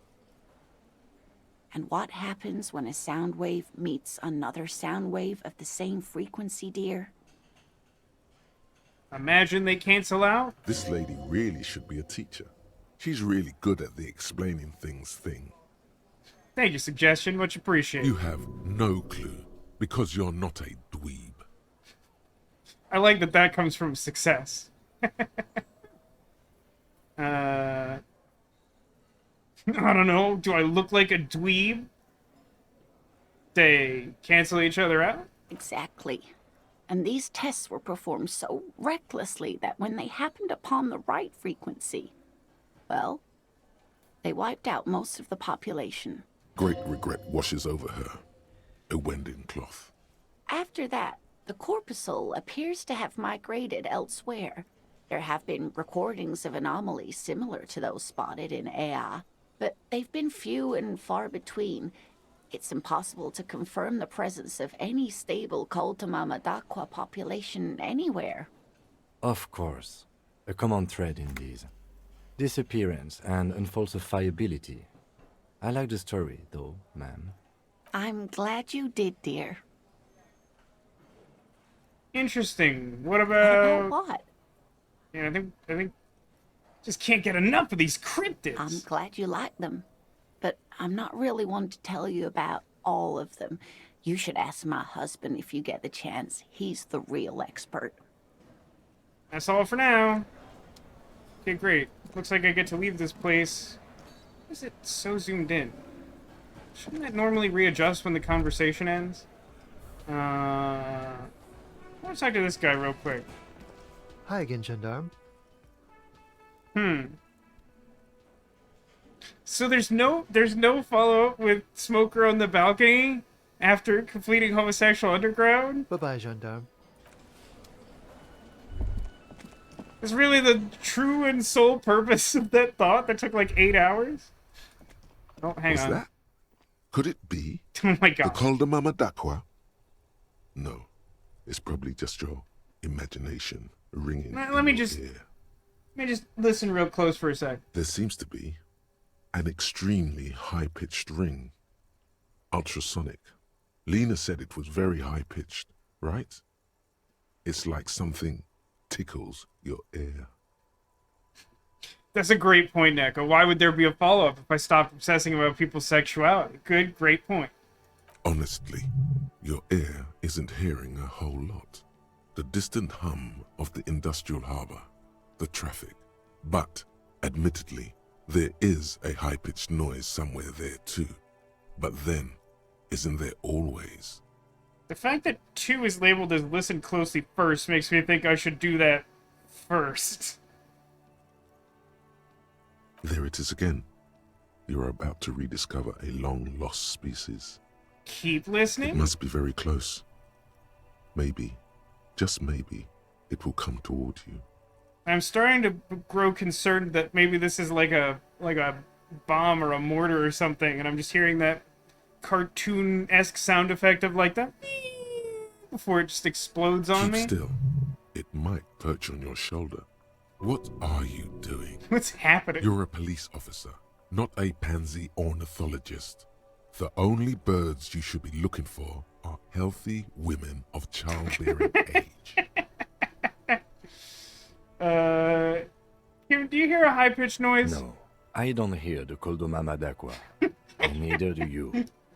Now, hang on, Kim. I don't know what makes you say that. Of course he doesn't. He's deaf. I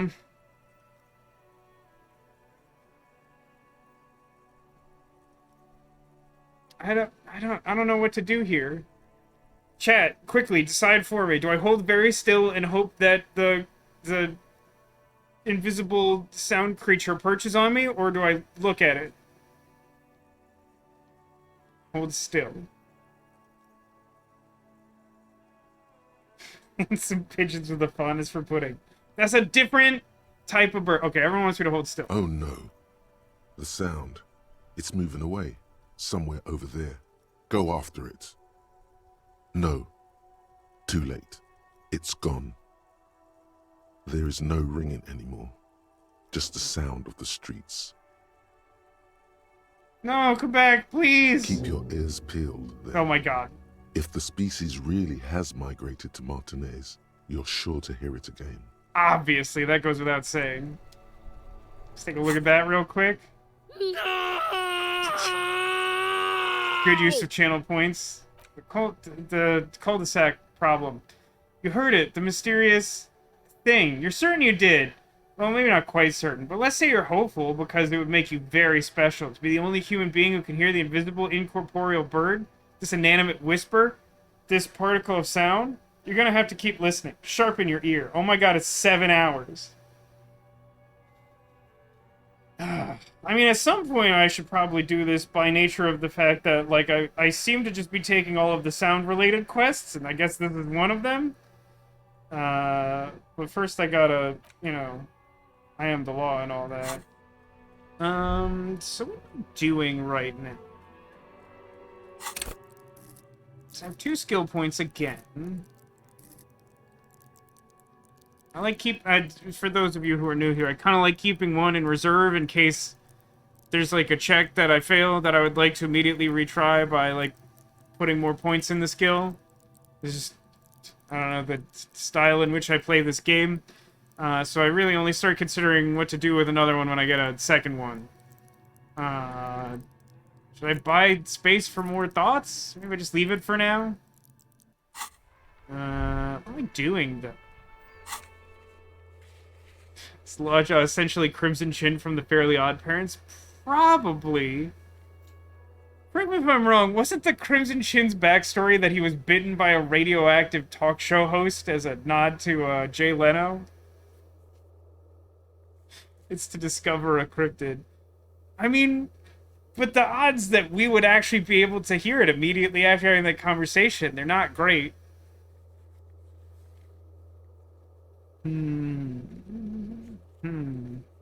Hey, wait, what would be necessary for me to, do the check on the corpse again? What skill is that?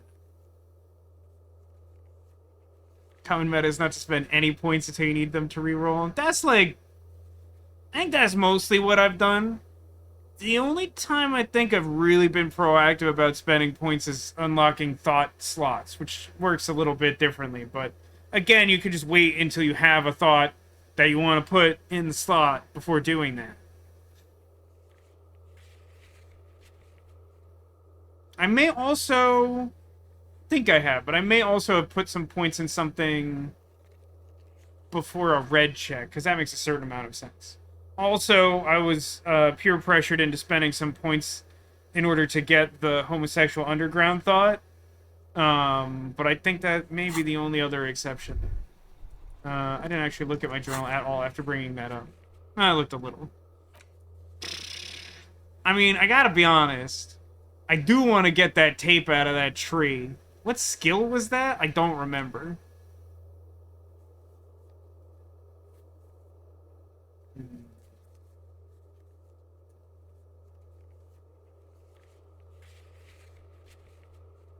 Why is this check highlighted?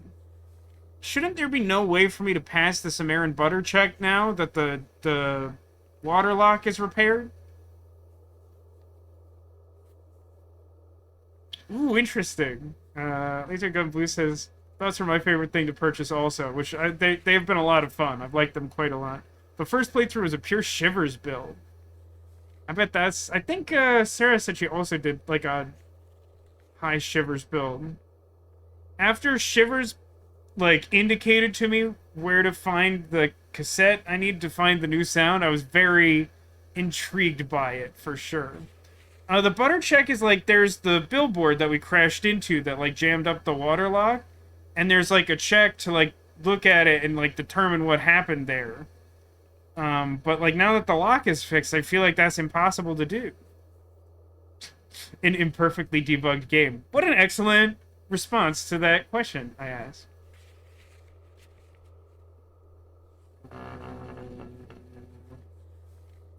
Andre?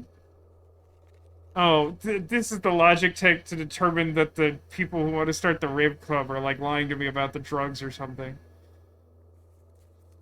Most of these I don't really care about. I'll admit, I'm definitely tempted to spend a skill point to go get that cassette. I do really want that cassette. That quest is of relative importance to me. Is it true here?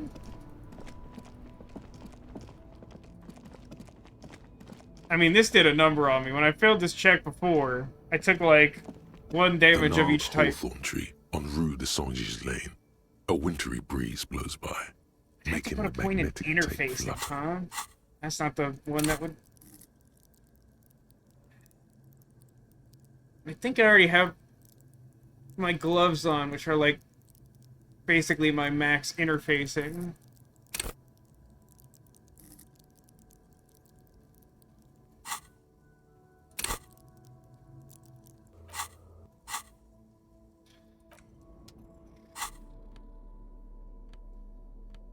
Do a quick skim, but I think it's just the gloves that have interfacing. I do have perception boots. Should I be wearing those? I don't know, man. It kind of breaks even with composure. That's strange glasses. Did I steal the boots? No, I haven't done that yet. I feel like I want to do that relatively late, because I at least want to... Actually, let's...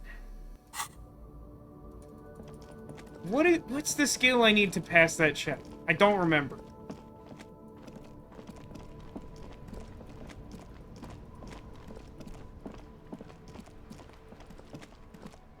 I should probably buy or steal that map at some point. The one people keep alluding to existing. Missed the hitbox. But I got the shirt. I have the armored shirt. You know, armored shirt. Normal thing humans have.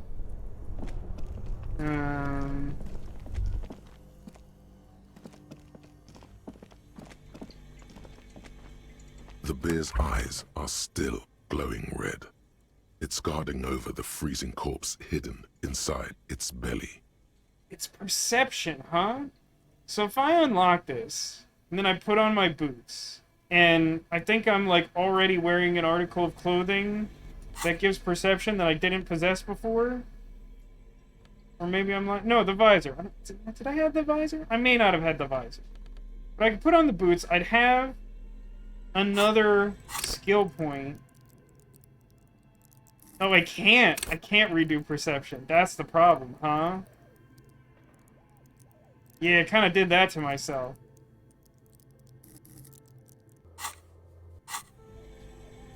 Done some jazz for day 3. Yeah, I think I'm playing this game a little hard. I don't know how much of that is intentional, but I'm starting to get the impression... Like, at the end of day 2, I was, like, kind of out of stuff to do. And I was like, I'm not sure I'm playing this game correctly. Also, I think earlier, someone had, like, criticized me for, like, being so intense about trying to reroll checks early. Which was probably fair. Perhaps a die from the die lady would unlock the check. That's maybe true. I do have $16 to my name now. And I no longer have to spend it to survive, which is great.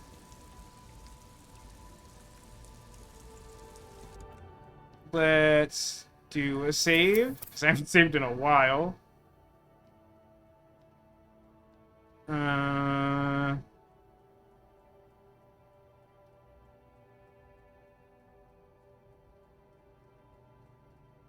Let's save over cockatoo, because we were talking about birds.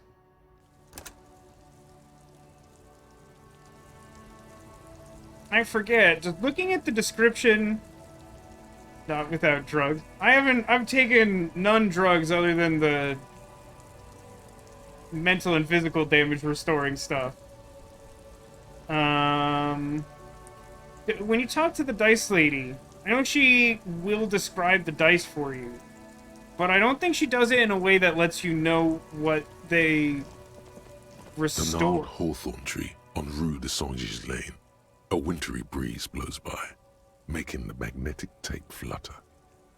Does anyone remember what the difficulty of this check was? I don't happen to. I'm really tempted to do this right now. It's probably not smart at all. I don't think this is a good thing to do.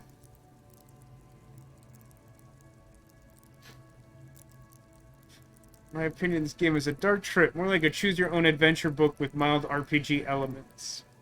Yeah, I think that's about right. Some choose-your-own-adventure books even have, like, light RPG elements, so, like, it's very much in that vein for sure. What if the dice will help with the tree, apparently? I mean, that's not surprising at all. I probably should do it without hesitation. For some reason, it's very important to me that I find the new sound. Let's just do it.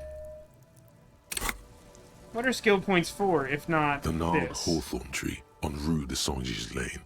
A wintry This was a breeze bad blows use by, of points. making the magnetic tape flutter. With slow and deliberate motions, pulling, bending, and unraveling, you manage to extricate the magnetic tape from the branches. This is some, like, weird cursed tree. The first time I tried this check, I got, like, a 1 and a 2. And this time I rolled double 6s. Which I think, in theory, does something, except that I didn't have any other interfacing checks outstanding. Anyway, I got my tape, huh? It curls up into a mess inside your pocket. If only you could find a way to re-spool it, so that you could Oh, hear no. what's on the tape. There's another part to What's this. the tape for? It's for Egghead. I promised to make his Van X jam a bit harder. Maybe the tape can help. How? It's broken and unspooled. Do you think your new buddy knows how to fix it?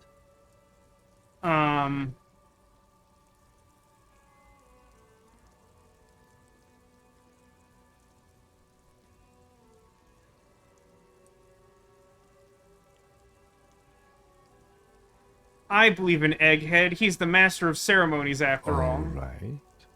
You could also get it fixed at the pawn shop across the street. We shouldn't waste our time. You know, since tape spinning isn't really our day job, solving murder investigations is. Well, hey, my buddy, if you have leads that I'm not aware of, let me know. Otherwise, I'm gonna find the new sound. Good idea. He might have the tools. The tape projector in the pawn shop uses similar tape. Well, I do kind of need to go to the pawn shop anyway, because I need to buy the boombox in order to, like, play the tape. Oh yeah, that's pretty messed up, huh? Should I check with Egghead first, though? That seems like it's more fun.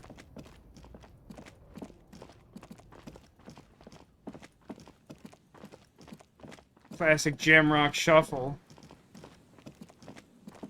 Time doesn't pass if I run a really long distance, right? I think chat led me to believe that earlier. I only waste real time, not in-game time. That's better somehow, yeah?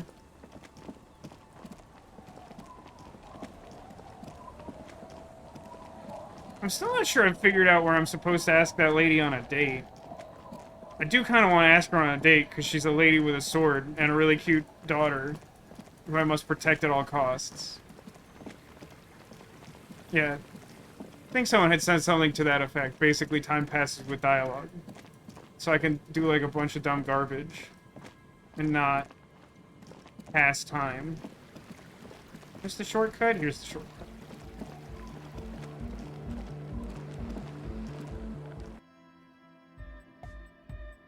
The large-headed youth has closed his eyes, lost in... Good morning! Yeah! Pump it up! Pump it up! Pump it up! I have a tape. Will this help? Tape! Yeah! Spins the tape until the space escape! Yeah! Actually, hold on. Before I do this... Yeah! Quick. This is just a precaution. The large-headed youth... Good morning! Yeah! Tape! Yeah! I found like a whole bunch of magnetic tape. If you break it, I'm gonna reload the game. I'm just saying it now. But it needs to be played on the turntable, and it's broken. Where can I get it? No, ask him. What do you mean? Tape goes around spool. I spin the world round with my mic in the ground. Yeah! Yeah, where to fix it? Look around. You gotta help it. Help it survive. Can't leave the tune like this. There's a record store in Jamrock, but that's a bit far away. Maybe some local shopkeeper or handyman can help you fix it. Like that guy from the pawn shop. What was his name? The Bird's Nest Roy. Yeah! That wasn't as fun as I'd hoped it would be. Leave this place.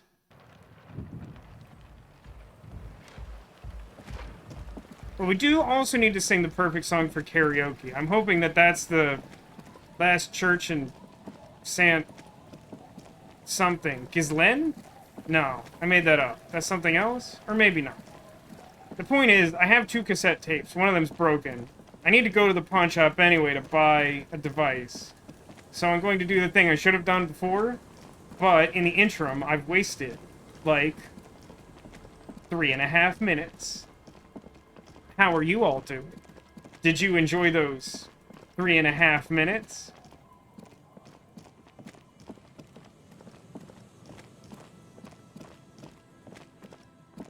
What about Leo from the Dogs? I'll be honest with you. I think I only know who Leo from the Docks is because of that documentary I watched. Have I met Leo from the Docks in the game? I honestly don't know or remember. What's happening here? The afternoon sun shimmers off the white on blue police livery of the motor carriage. Why am I thinking about this? Do something important? Something murder-related? There's always something important. Doesn't mean you can't take a moment to admire this piece of machinery. Alright. Even at a standstill, the unibody Caprice Kanema looks sleek and dynamic. The cabin is tilted frontward to give it a more aggressive, hunched look. Someone has waxed it recently.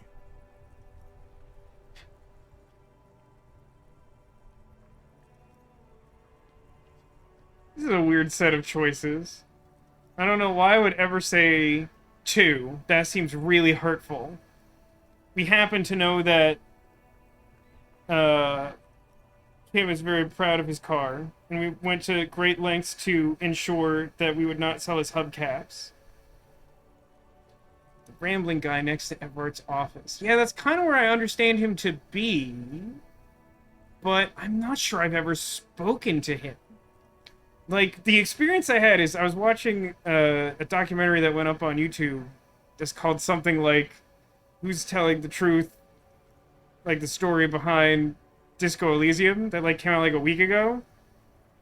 And like in it, they show some footage of like clearly around the docks area and talking to a guy named Leo, and I was like, I don't remember this character in that location. So I'm not sure if I talked to him. I don't remember. 3, I guess you could say if you were a dweeb. But like 1 is definitely the best thing to say. That machine really puts the logo back in locomotion.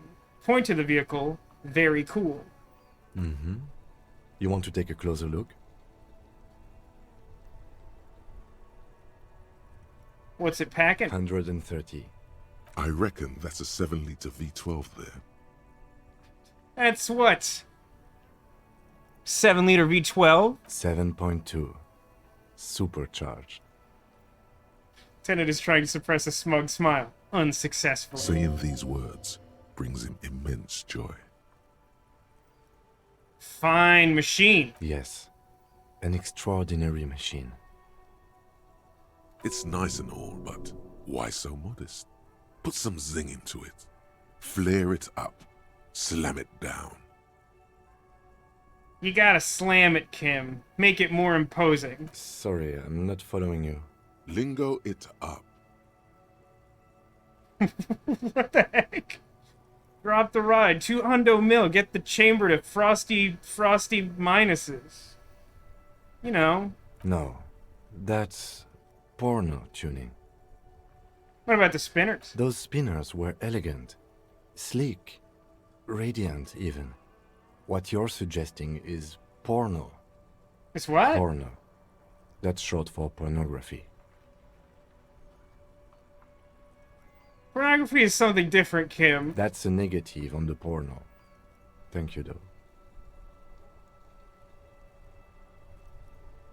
Is this a thought to try and convince Kim to make his car porno? I'm not sure I would want to do that if that's the sole goal of this entire thought process. I like Kim's vision of the tricked out car. I trust him to do it right.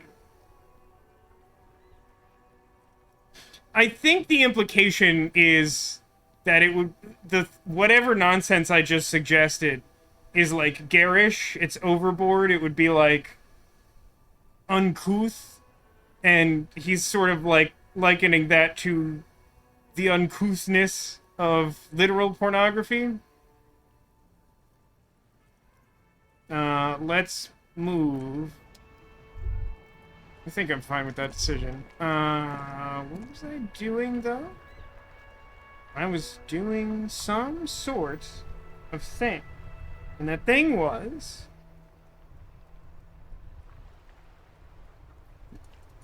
I was going to the store, right? Why did I come all the way over here? I guess so I could have a conversation about car porn. Don't listen. Had bad experiences with this game's lighting engine and trying to stream things. I'm trying to spend as little time in here as possible.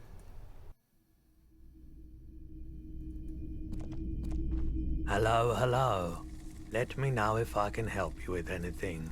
Do you know how to fix this? You mean re-spooling? Yeah, I do, but... Great, could you do it, please? It's important. I need to be able to play the tape. But I'm not some Mr. Fix-It. I'm a pawnbroker. If you want to pawn the tape, sure. Although it looks pretty... worthless. Just explain why you need this so much. He's bound to understand.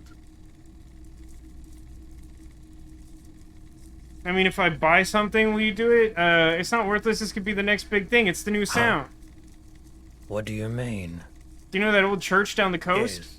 What about it? I met some young ravers. They want to turn the church into a nightclub and play weird neo-disco beats there. They call it anodic dance music. I promise to help. Is it any good? The music, I mean. Nah, that's the thing. You can't believe how unbelievably thin the beat is. There's nothing to it. No bass. It just goes bazoot, bazoot, bazoot. But this tape here could make it hardcore. Man, You're really invested in this. Okay, I'll help you out. It's going to take a moment, though, so just sit back and relax. How much time is about to pass? Take some time to look around the store. Oh, the no. play of visuals all around the pawn shop is mesmerizing. Suddenly, Roy turns back to you with a reel of tape in his hand and coughs. I do like answer number one. This took more than just a few moments. That was at least 15 minutes. But I think I'll just kindly accept his gift. My pleasure. I'll do what I can for true passion project. Just try not to use this tape for negative photon emissions. Take responsibility. Okay. Yes, absolutely. Do you have any recordings of the Cold Mama The Dakwa? Cold Mama Dakwa? Sorry, I would never have guessed that you were that interested in ultrasonic sounds. Or birds, for that matter. I have hobbies like all normal people because I too am a normal person, even though I am also the law. Oh, I didn't mean to imply otherwise. Well, it's been a while since I've gone hunting for the Cold Mama Dakwa myself.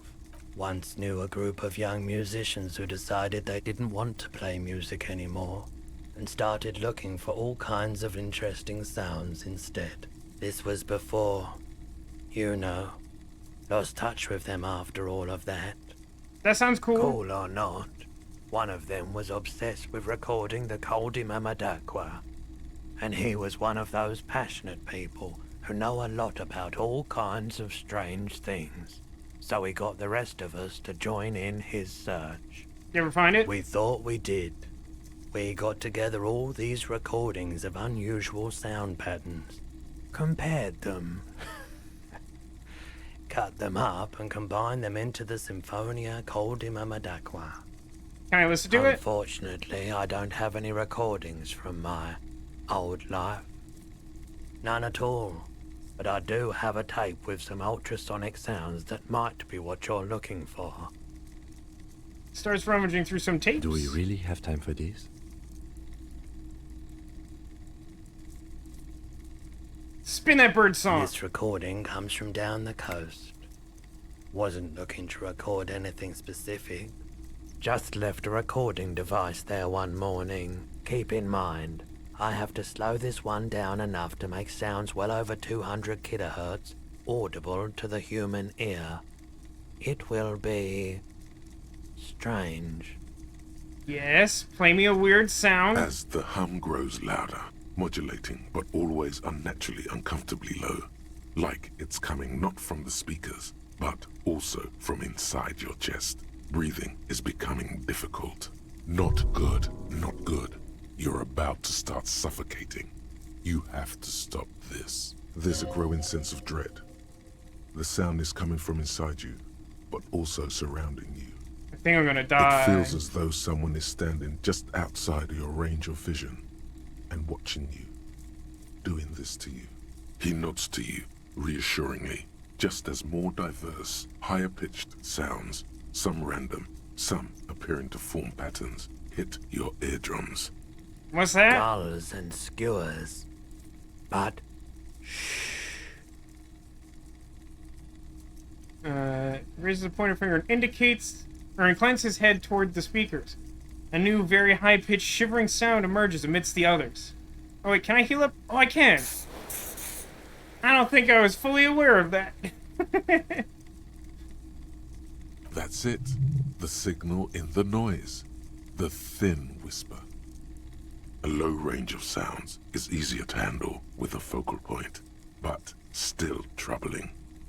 You are mesmerized by the sounds, but also feel nausea welling up as the motif continues, then begins to recede, dissolving in what must be the sound of water lapping at the bank. you know, now that I've listened to it on these new speakers, it's not the Cold Mama Dakwa. Wrong patterns, wrong photons. Probably some insect trying to sing higher than its predators can hear. Still, fascinating, aren't they? Early morning sounds.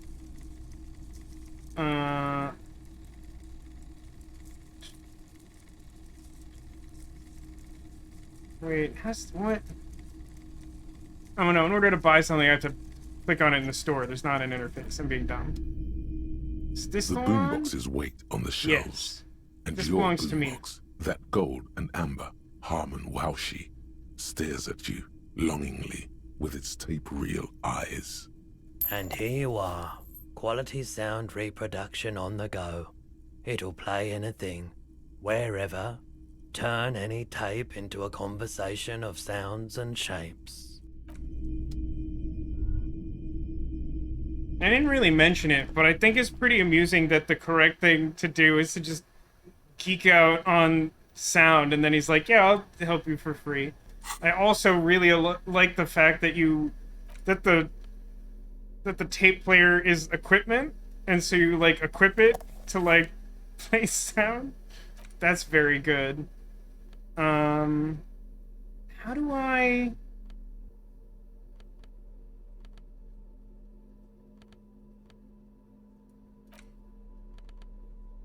It's so weird that the smallest church in St. Sands tape functions differently than both of the other tapes I have. Actually, before I break something, let me replace my quick save. I think that was fine. It doesn't actually look like it desynced. I think we finally fixed that problem. That's great, if true. Interact with tape? The porter reel is just what you needed. The reel's attached to the apparatus with a satisfying click. The tape is routed behind the magnetic reader.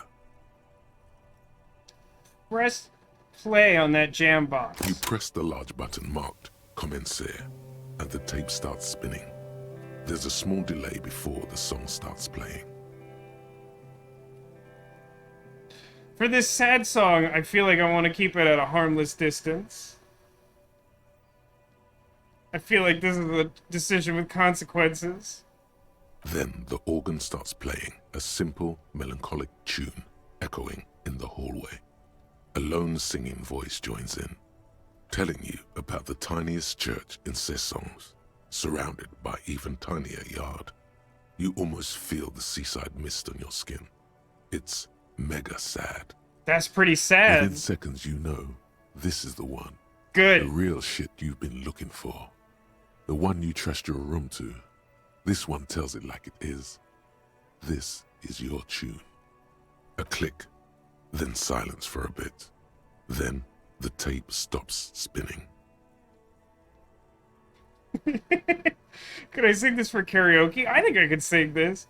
No, I couldn't. It's too sad. I might cry and trash the room again. Scratch that. I'm already crying and I look dumb and old. No, Of course you could sing this. You could take sad to a whole new level with this. And you already know the lyrics since you've listened to it like 1,000,000 times. Okay, that's new information. And the B-side of the tape contains the instrumental version. Good.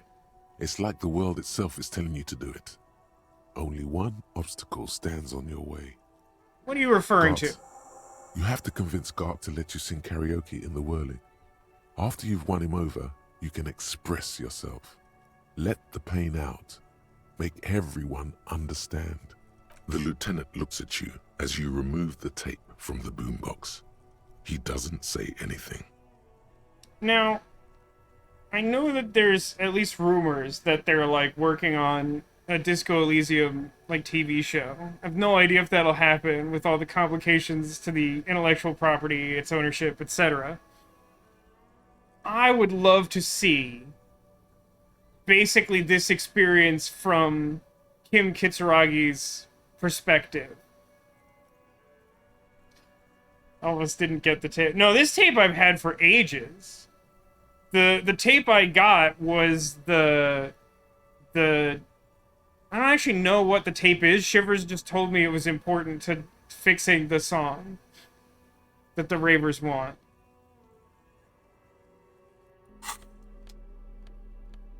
Why do I still have this mug?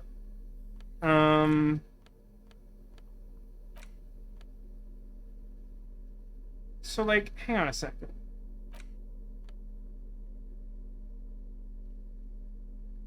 It's an odd format that doesn't fit into any portable tape players.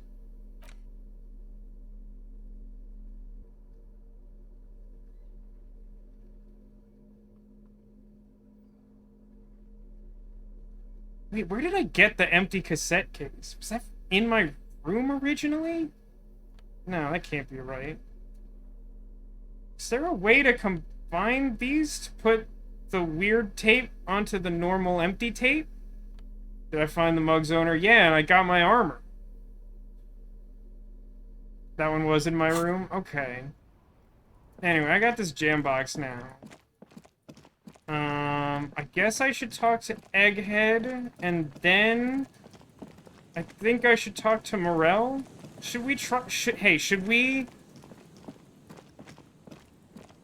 monitor the trap so that Morel can go back to his wife? I don't know how much time that takes.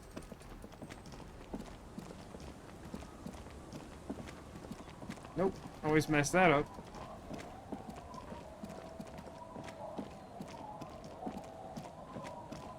Gotta talk to Egghead first, though. It's easy. Would you say it's barely an inconvenience, Sarah?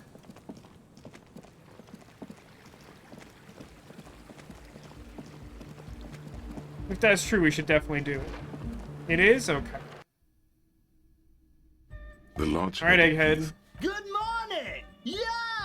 Pump I got it the up! tape. Pump it up! Pump it up! Correct, pump it up. I got the tape fixed. Can you use it now? Yeah! Remix time!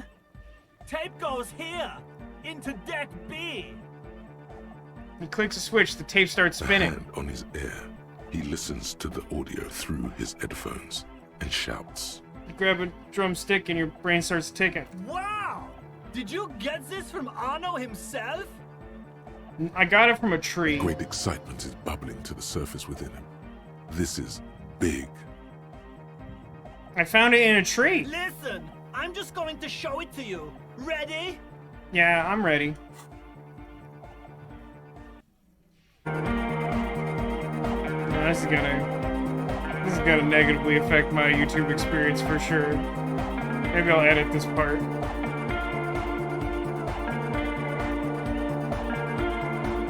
Night, Neko. Thanks for stopping by. That? The signs match perfectly. Isn't it the other guy who likes signs? It's up to you how much you help the cryptozoologist. I mean, that's true. The question is more like... I guess the question was ultimately, how difficult is it? Sarah has answered that. So we'll probably go do that immediately after this. Now, if only we had the beat for the full assault, it would be unbelievably hyper. It would be great for it to be hyper. Intriguing. The way I see it, Van Eyck based his remix on some famous original piece, like a folk song, something local.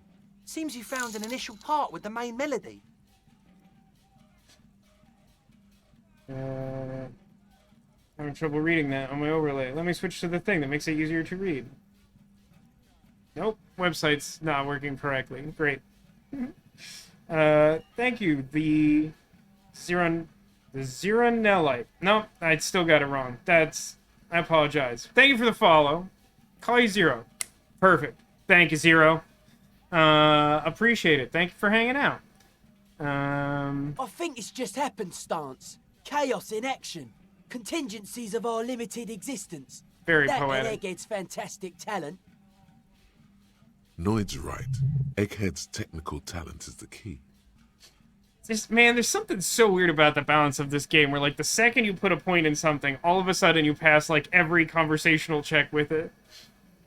What do I think of the game so far? I'm liking it a lot. I will admit that it took me a little bit to get into it, because there were things about it that were sort of hard to understand, mainly because I failed a bunch of checks and then had a little bit of a frustrating time. But, like, having a little bit of a broader view of the bigger picture, having a lot of fun. Something mysterious is going on here.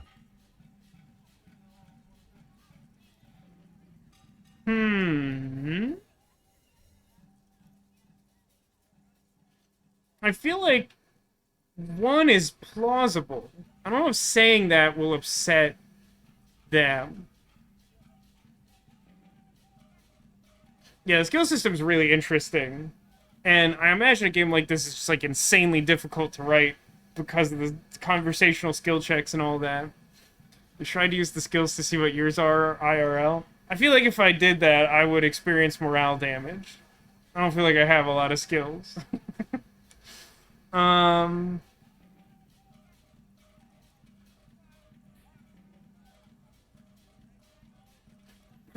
don't know what I think this is. I guess I'm inclined, based on my personal worldview, to say that this is the universe just trying to make sure that this song gets done. So, like, I guess the closest thing to that would just be to say it's luck and talent. So, like, sure. Ooh, you study psychology. Yeah, I bet a game like this is really interesting from a psychology perspective. Any broad thoughts on the game with that in mind? Be how it may, if it fits, it fits. Bring up the volume. What about the bass? Do you have any ideas for that? Yeah, I remember. You said it needs more bass. That's true. You can't just leave it without a bass track. Don't want to spoil it. That's fair. I appreciate that. Harry could be a psychologist. I imagine that'd be the wealthiest person in town. Where is Harry getting that money from? He's like Hobo-Cop. He's dirt poor. For skills, the gameplay really goes deep into modular intelligences. I might have to look that up. I'm not sure I'm familiar with the term. See, nothing springs to mind right now, but I'll see if I can come up with a solution. Because the alternative is to give up, and I'm not doing that. Yo, the warrior! The warrior of dance music! Don't be too hard on yourself if you don't figure it out. I think the jam's already pretty ultra.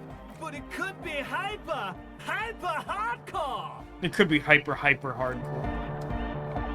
So Hey, you Noid, had a how you talk with doing? Andre, and now you want to discuss things with Noid? Sure, we didn't do this last time. Have we synced our signs or what have you? That's fine, man. But I've got to warn ya, our signs are still off. It'll take some time for me to get my psi on.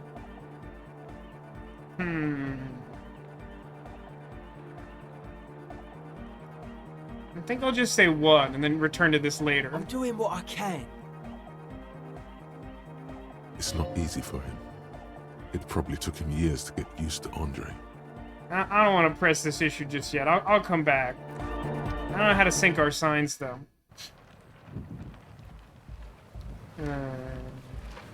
A psychologist working to become a special education tech, like helping autistic and other students succeed. That's great.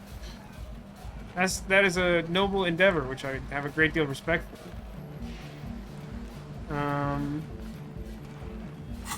I got... Help Egghead with the beat. This may take a while. You know what? I have to say, I have a lot of appreciation for this, which has started coming up in some of my journal tasks, which is just a thing that's like, maybe this isn't a right now problem. I did get a new thought. Arno Van Eyck. Research bonus +1 interfacing. Have I seen a plus before? The question won't leave you. Why did the melody line from a broken and discarded tape fit perfectly into a song played by some speed freaks in a frozen tent? Can it be a coincidence? Maybe it's the hand of the man machine himself in his attempt to craft a perfect song. Maybe Egghead is actually Arno Van Eyck in disguise. Ike? Egg? I can't imagine what good would come from that.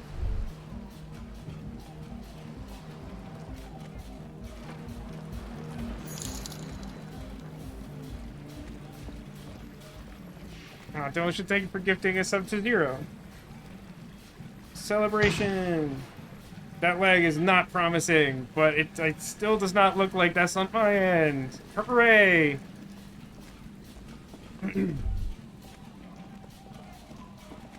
I need...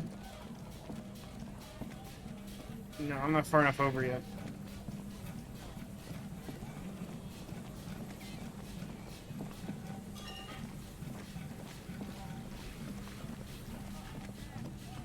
Somewhere around here. Somewhere around here. Alright, buddy. Hello, hello. What can What I if we do checked for your you, traps, my officer? guy?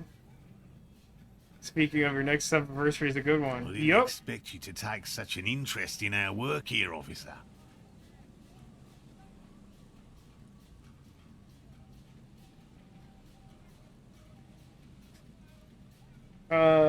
I feel like I'm inclined to say cryptozoology and detective work are very similar because, of course, I am the law, and that is what is most important. I didn't realize it was a 3-month sub. Thank you very much, Demolition. Goodness gracious. Yes, indeed. Both require a great deal of research, attention to detail, and, above all, persistence. Where are these traps? There are 4 in total. One is to the south, on this little peninsula, by the boathouses there. It's very near. Can't read the text. Did he say it's very near? Another we set in Land's End. Yes. To the northeast. It's behind a small sand dune there. On your way to the old radio tower, after the church. This is a radio tower? Keep thinking I've explored this peninsula and failing. But then again, I failed to notice the pawn shop for, like, a really long time. The third is set near the canal, where you crossed, by a concrete slab. A big thicket of reeds going up the slope, and among them... I'm just gonna assume that these are going in the journal, because I might be too stupid. You should check at least one of those before returning to this one, since I just said it. This one's more of a technicality, but still, better safe and stupid than sorry. That seems like a lot. Do we really have time for this extracurricular venture? Are you not having fun? Even relative to examining a week-old corpse, I'm not sure mucking about in the reeds qualifies as fun. But have it your way, detective. If you think it's important, you have been right before. What do I do if there's a phasm in one of the traps? Bring it to me at once. Just make sure the trap is closed tight. He's not comfortable with the possibility that you'll claim the find, but he's lying about this even to himself. What if I encounter a wild phasmid? Do you have any Pokeballs? That's highly unlikely, officer. But in the event you do, I'll spray you with a pheromone mixture I developed. That seems like a definitely normal thing to happen in this game universe. It's made of musk and research chemicals. The pheromone should attract the insect to you, or at least prevent it from bolting at the sight of you. It's quite potent. Will last you about a week. Oh no. Oh no.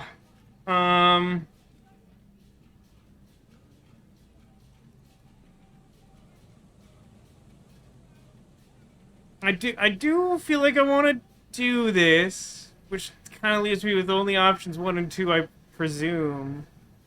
Maybe not. Can I get away with not do... Like, I know that there's gonna be consequences for this. Telltale Games will remember this. Like, I'm pretty sure I don't want 2. It's a question of 1 and 3.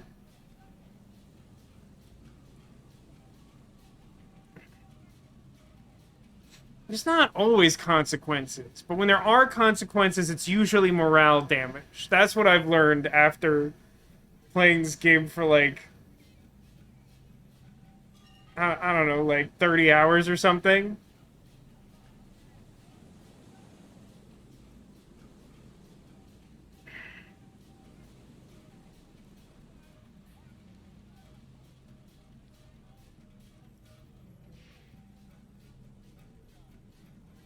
Feel like I know what some of the consequences of this are going to be, but I am already a hobo cop.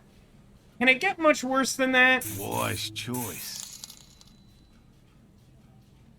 This is the smell of dying reeds, of longing crumbling into the water. I hope you're not buying this. He dispenses it without letting you touch the canister, so it would be precious like holy water. It is precious. A single dose cost me 50 real to develop. Not that I expect you to understand self-financing one's own research.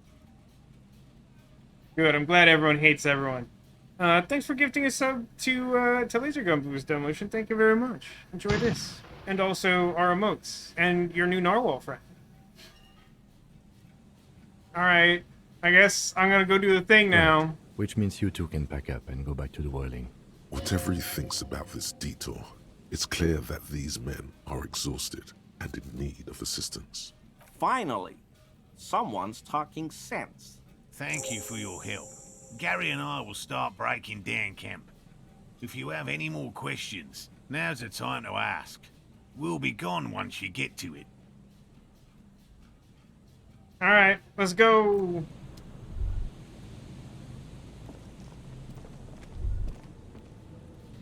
So I'm assuming that some of these places with the traps weren't previously, like, hot-spotted and might be now.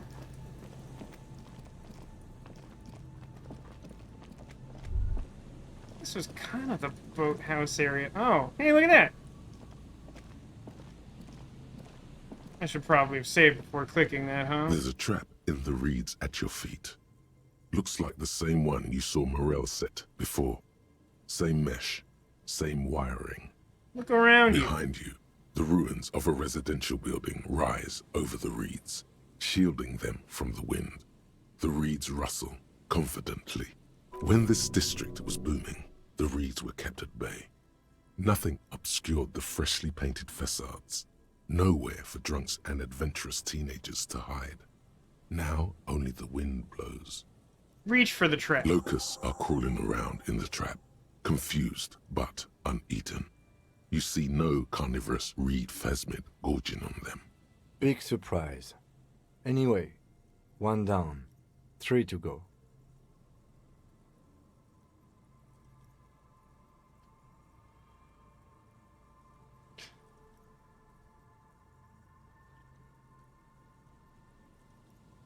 I feel like I like answer 2 because I am the law, more or less.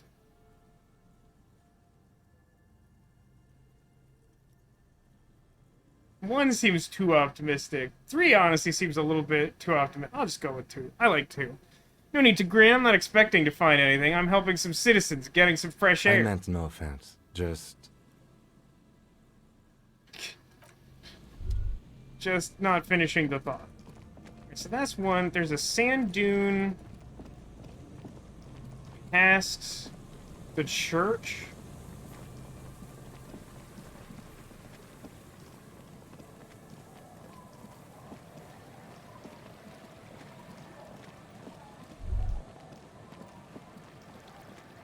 So the church is here.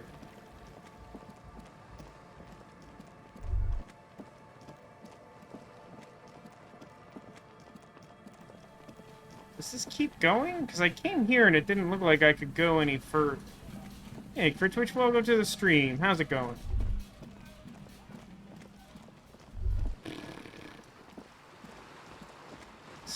So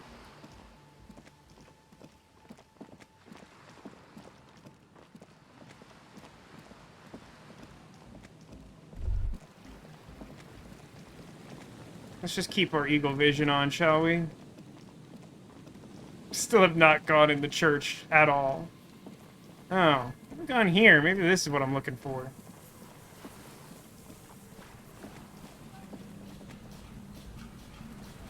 No, wait. I learned my lesson.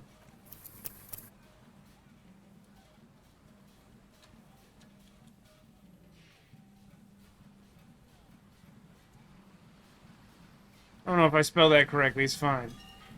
How's everyone's Saturday? My Saturday's pretty great, thanks. Hope yours is as well, for Twitch. Ooh, $2.55. Even better.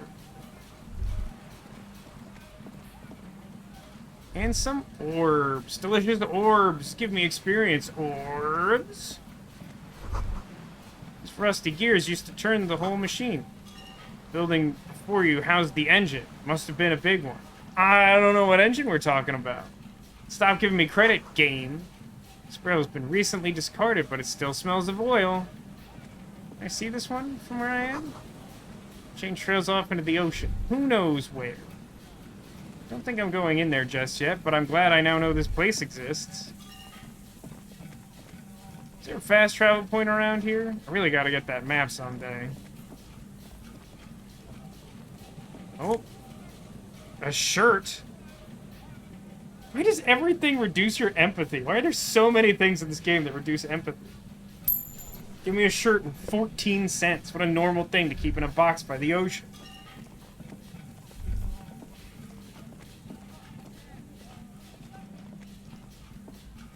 Ah, there's my trap.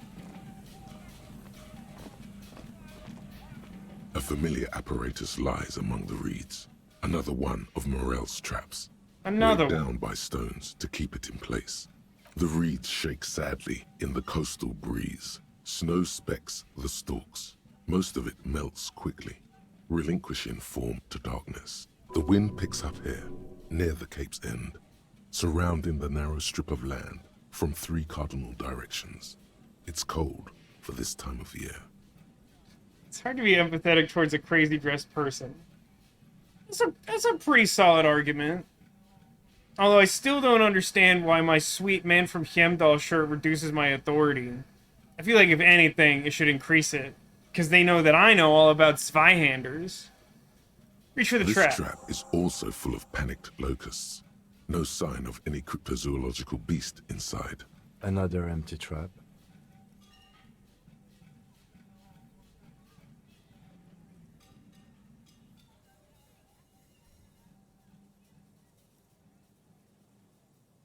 Let's keep going. The next one is lucky. Yep. The next one has a crab trapped in it. Ooh. These are just crab traps, you do realize? That sounds great. As we all know, big fan of crab. Carlos is my beloved son. Leave.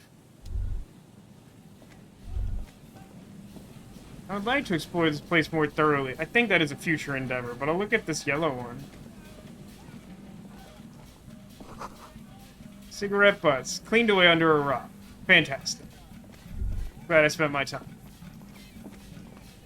Always happy to earn an actual law, even if it's for noticing how strange my life is. So... It sort of suggests I could do them in any order, right? I don't know. There's still something poetic about checking the one he just said last, even though it's less convenient. So now I gotta get back to start, which is a little more this way?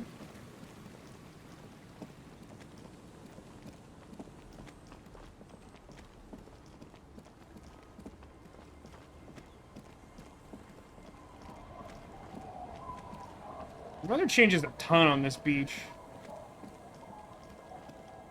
Okay, it should be broadly in this area. You said by a oh, there we go. I was expecting that to be more of a challenge, for some reason. This trap's not too hard to spot, once you know what to look for. Yeah. Keeping it hidden has not been a priority for the cryptozoologist. Look around The you. reeds bend forlornly toward the sand. Snow covers the broken stalks like a shroud, and they shimmer, ghostly, in the darkness. In the east, the city center hums to you. Is it the cold mama daiquiri? The constant, distant song, louder on this part of the coast, nearer somehow. And there's that cold again. Always the cold. Reach for the trap. Nothing but locusts in this trap as well. Definitely no cryptozoological monstrosity. Empty as all of them. One more of these and we're done.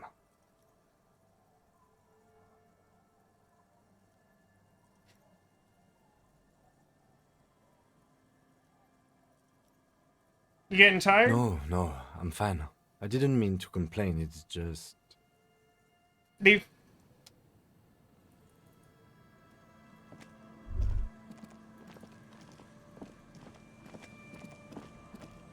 Alright, back to where we started.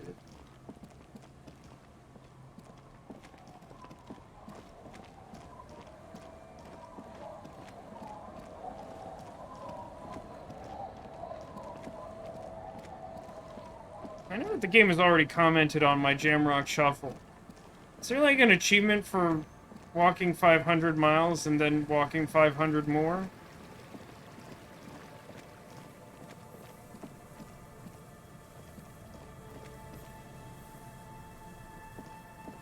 a little too far northish.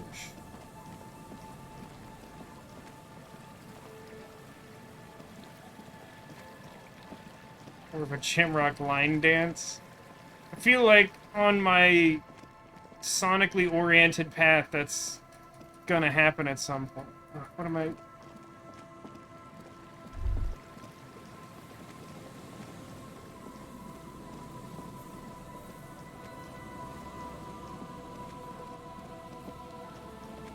Yeah, that's where I thought I was. How am I so dumb at this? Don't be a pretender. Love it. Love it, Laser Gun Blues. Also love your name, by the way. Super sweet. Love a good username. I'm very proud of mine, despite the fact that I'm constantly confused for a Portuguese football fan. It is funny to me that even for people who speak Portuguese, it is more common to refer to the football team than the notorious sailor. Oh my god, I'm so dumb. Please help me. Why can't I find the place anymore? In fairness, VascoDaGamer, like, super bad guy. Can't stress enough. Sometime after deciding the pun was a great username, looked up the guy, super horrible man.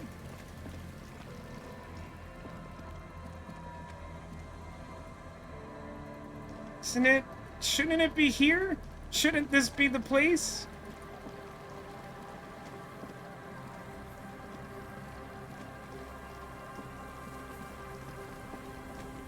No, I just clicked in some, like, doldrum of hotspots.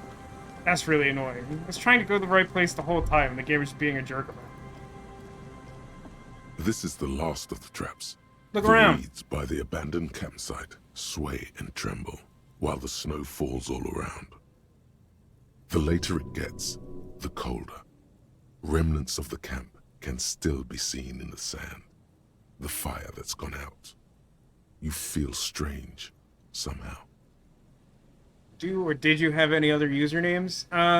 Yeah, for a while I had one on, like, AOL Instant Messenger that was, like a Harry Potter reference, a very specific one.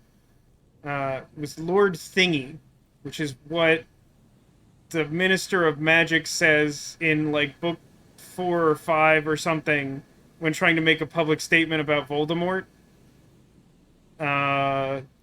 The only other, like, one that's of any interest that comes to mind is, like, way back in the day.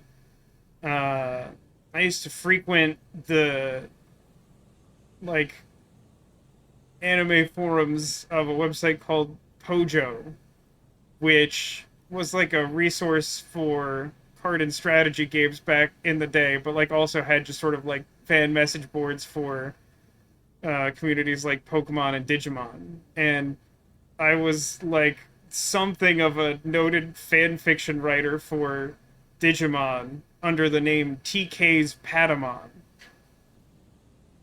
Fun fact? You decide. Reach for the trap. The trap feels light and silent as you pick it up. Something is different here. Da-na-na-na-na. No locust.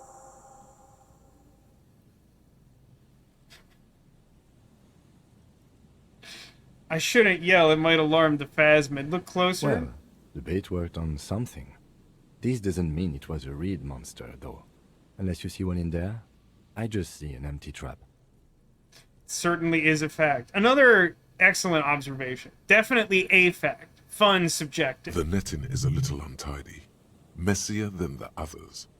Like someone or something picked the trap up and shook it before dropping it back down on the ground.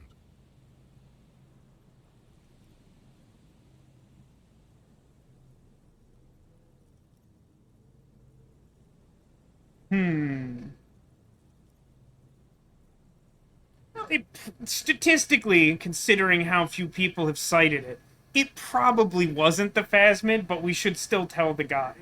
We did, sort of, promise to tell them, didn't we? He seems to regret that fact. Just save again.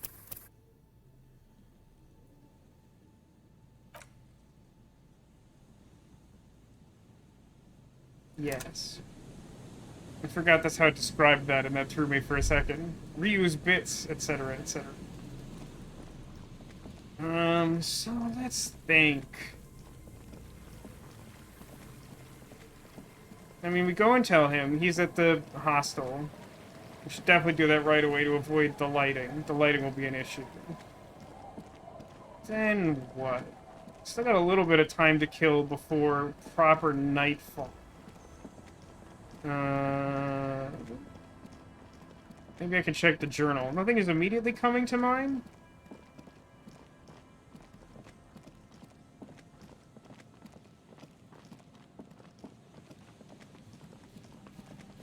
Really should buy that. Does anyone know how much that map costs?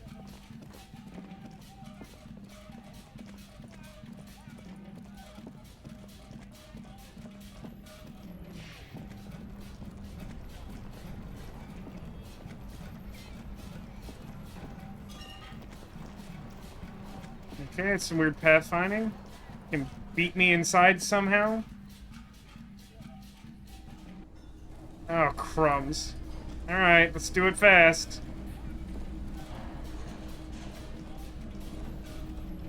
It's great to see you again, officer. My wife can't wait to thank you. Go on, talk to her.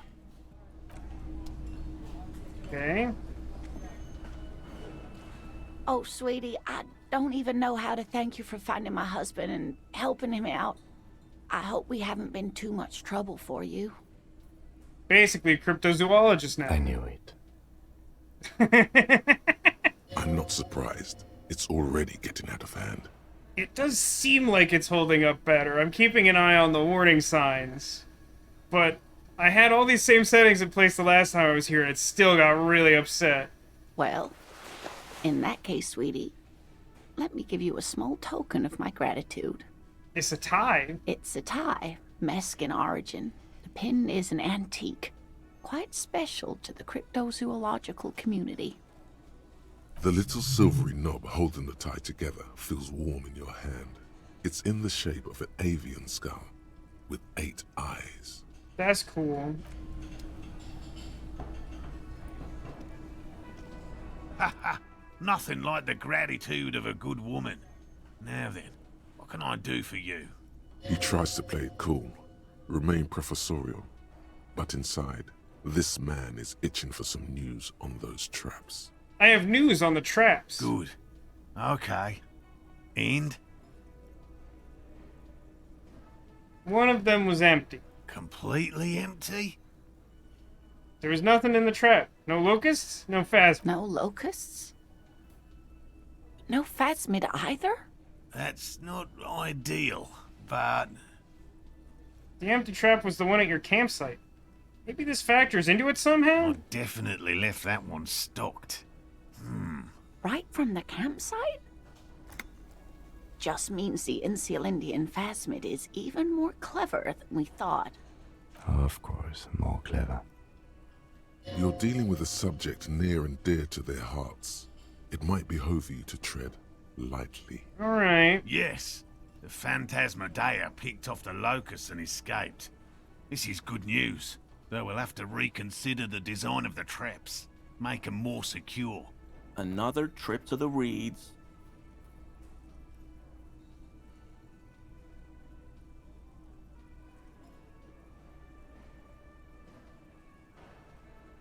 I haven't fully decided what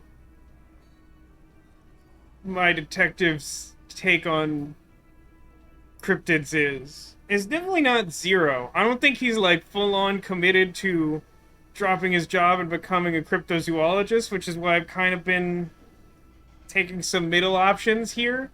But like, both options 2 and 3 seem like fairly negative, and since I'm not like a hard hater, I feel like I'll just go with 1 here. It's exactly what it is. What a deft hunter this phasmid. Of course. Be sarcastic. Unless you have an alternative Okay. hypothesis you'd like to venture. Mine stands, okay? Absolutely not what my intention was. I feel like that may have warranted a footnote of sarcastic tone, because I was trying to be positive. I was, like, specifically trying to be positive. Actually, no. Excuse me for getting emotional. This is a big deal for us. You've helped us twice now, and brought some great news too. My gratitude, and the gratitude of the Société Cryptozoologique de Ravachol, is yours. No, I leveled up anyway. Heartfelt gratitude. But does it feel like closure? What really happened? Thank you, it's an honor. We should probably return to our main investigation here. This has been refreshing, but... Helping cryptozoologists isn't really a priority for our organization, is it? The lieutenant looks out the window, impatiently. Well, I just put that point in interfacing. I might as well try this 92% probability check to determine what may have happened with the locusts. Consider the way the empty trap was disturbed, as though shaken. Most likely the hands of a young person. Hands small enough to fit inside the trap, too. Do I know a kid who's a locust-stealing type? That feels like a very specific childo type. Kids? What would a child want with bags? Oh, my dear Morel. You've been an old man for too long. Kids love to torment insects almost as much as they love to torment old folks. I'll talk to the little gremlin and see if anything comes up. Delinquents. My favorite. It doesn't sound like it's really his favorite. Oh, you've been such a dear to us. Please, let us know whatever you turn up. I have a feeling we're getting so close. Well, I see you've got all the help you need.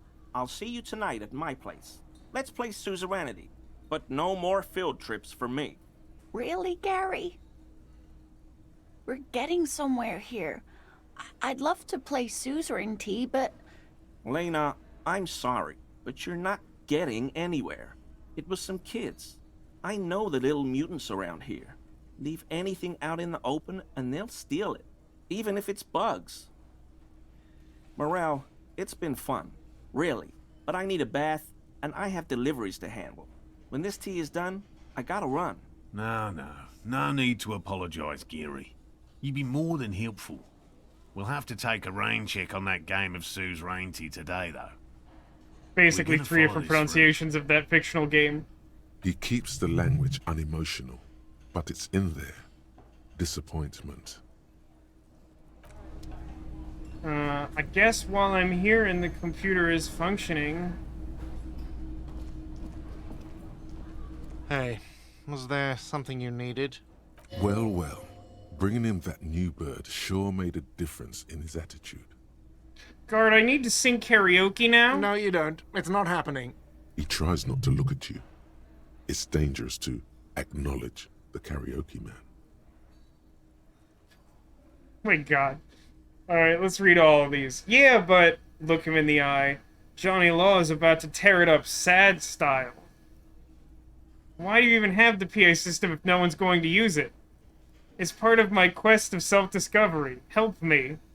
This is my way of apologizing for the trouble I've caused. Please let me say I'm sorry. You're right, it's not the right time yet.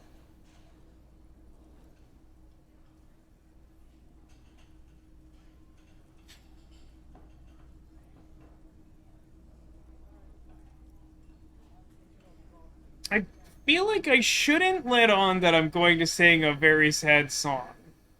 I feel like that will make him even more resistant to the idea than he naturally is. I feel like making a plea of pathos is not helpful against this guy who hates us. If I say it's my way of apologizing, he'll just say that no apology is needed. I feel like it's gotta be two. Why do you even have the PA system? It's for no one. It's a prop. I'm not letting anyone use it after the great karaoke catastrophe of 44. What happened in 44? A lot of people got killed because some arsehole wanted to sing karaoke. It's not a prop. I know it gets used. The Hardy Boys told me so. Okay, yes. It's for some clients.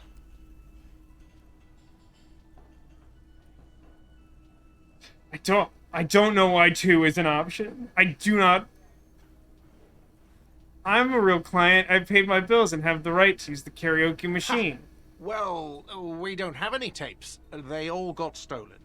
It's alright, I have my own song with me. The man in the vest and the violet shirt stares at the tape you've just given him.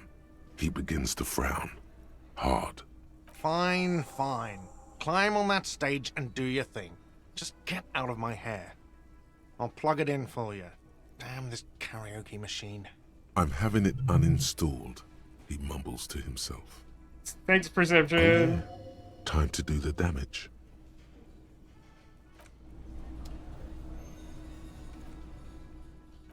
Really hesitant to save, but I really feel like I need to.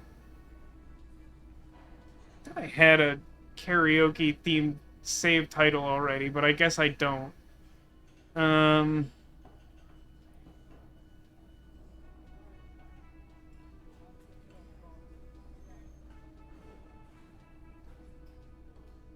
Guess not.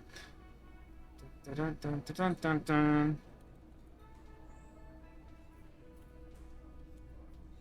Someone remind me how to spell karaoke, because I always get it wrong. Karaoke? Is that right?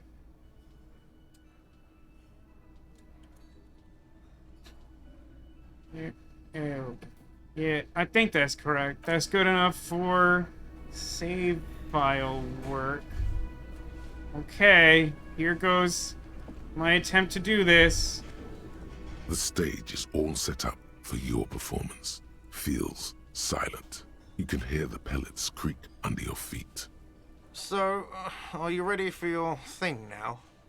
Let me know when I should turn on the karaoke carousel. Hold on.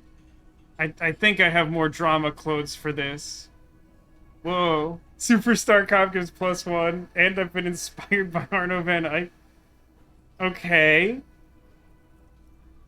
That puts me above 42%. I was having a thought. Can I recall the purple?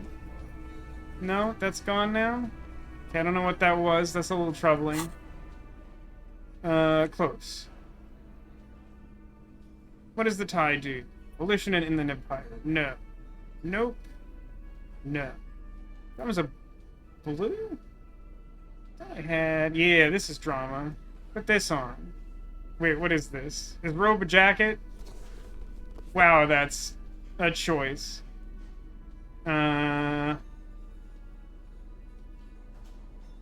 Okay.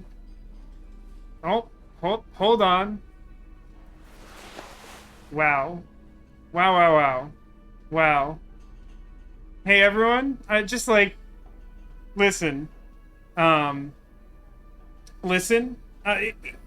If you're not looking at the screen, I would like for you to look at the screen. Because I look like this now. Remove a minus. Do I have a minus?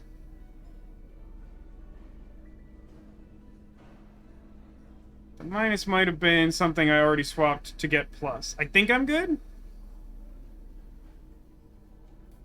I guess the way to check that is to go into here and click on drama, which is at 6. Yeah, that looks fine. What doesn't look fine is me, because again, and I can't stress this enough, I look like this. I'm like wearing a silk robe with one of the shoulders slung off, a bow tie, some sort of like banker's visor with frog eyes on it, my like gardening gloves, some like snakeskin shoes, and some like hideous bell bottoms. Also, my face looks like this. So, if I try this The now... stage is all set up. So, are you ready for your thing now? Let me know when I should turn on the karaoke carousel. 92%, you say? Wait a minute, though.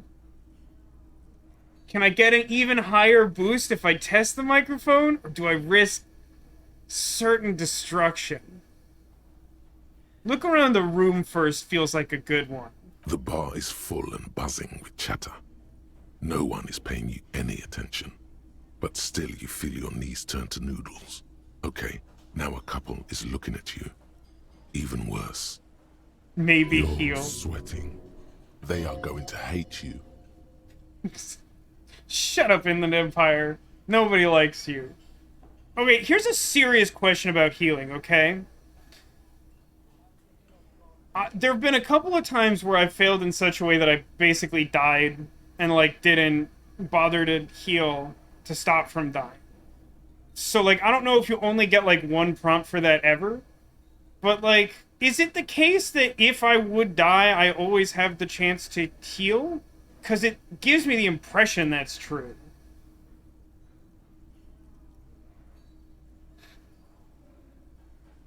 Health only affects specific skills. It's not going to affect my drama check in and of itself.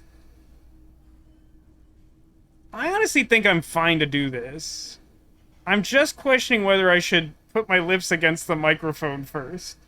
I can't tell if that's going to do more harm or good. It's 92%. The air is thick. I rolled a with 4 and I still anticipation. succeeded. Thank goodness. Someone dims the lights as the music starts. Okay, here we go. That might have been the lowest roll that still would have succeeded. Okay.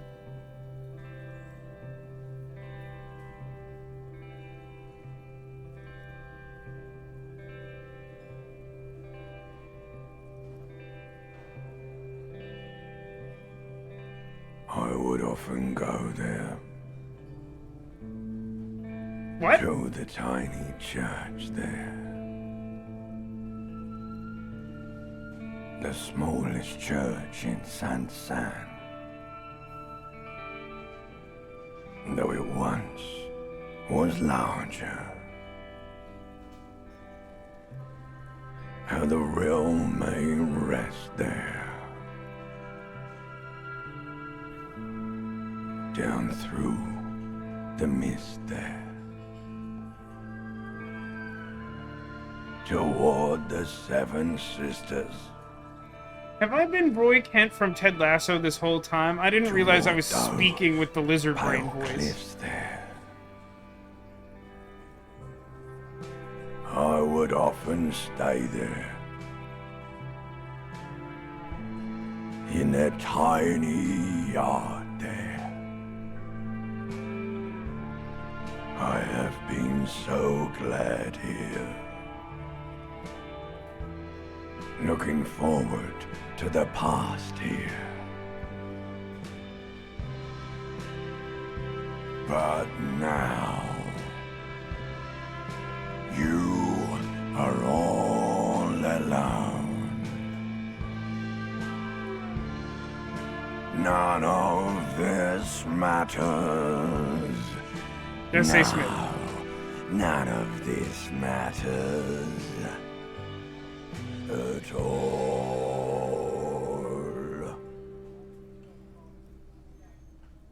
Applause, applause, applause, applause, applause.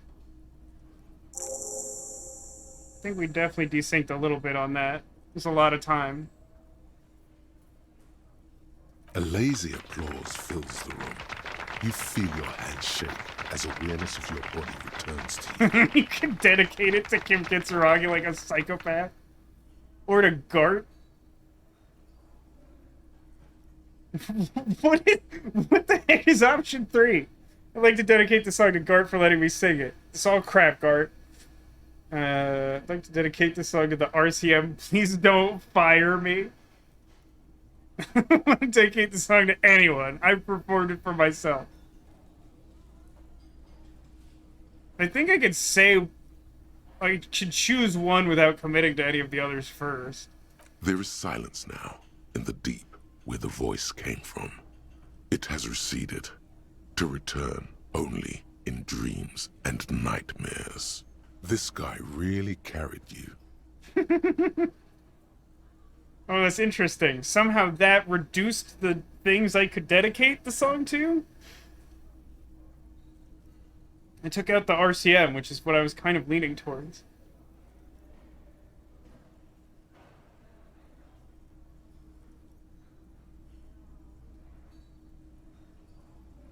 As a superstar cop, I think I dedicate this to no one. The microphone amplifies your voice in an uncomfortable manner. Someone coughs. Most people have gone back to talking now. Good, good. Are we ready? I want to unplug the microphone now. Last words? Thank you, Martinez.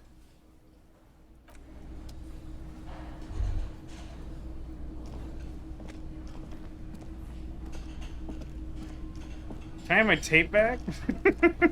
Ah, smallest church in Saint-Saëns, right? It's waiting for me to acknowledge that he recognized the song.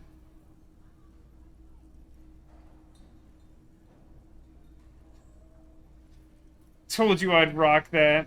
It was alright. Subdued. I might start letting people up there again. Now, what can I do for you? I guess I don't have any new things to ask him about. Another thing. Great. I love those. I haven't asked him about the phone line. Is the phone line dead? Yes, and the phone company is taking its sweet time sending someone to fix it. Losers. That's pretty It's strange. not strange, it's inconvenient. Was there foul play? Who told you that?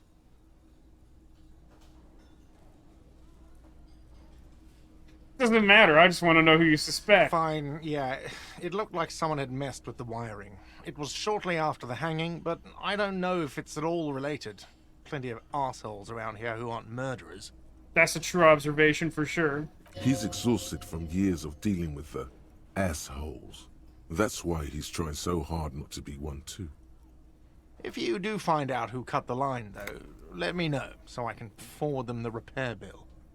Okay. Yes? Bye.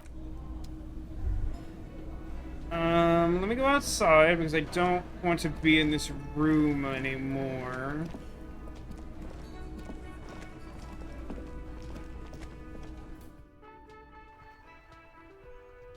Okay, great. Let me return to my regularly scheduled outfit. I think that's all I changed. What was this again? Wishing an Inland Empire. And then I wanted to check the missing insect. Find out the real reason the trap was empty. Local kids might know. Okay. I sort of thought they were implying that, like, Kuno did it, which doesn't make very much sense. He's just not close enough, proximally speaking. Can I talk to people about it? Maybe, but then we risk ruining everything. Have I ever done karaoke? Yes! I have! There's even... It's actually a funny story. Remind me to tell that story when I'm not in this horrid room. It's you again. What is it? Do you think the Hardy Boys will say something about my performance? How we doing on this front? 17% chance of success, huh? And that's with a -2. So, I don't ever remember how much a single modifier is worth.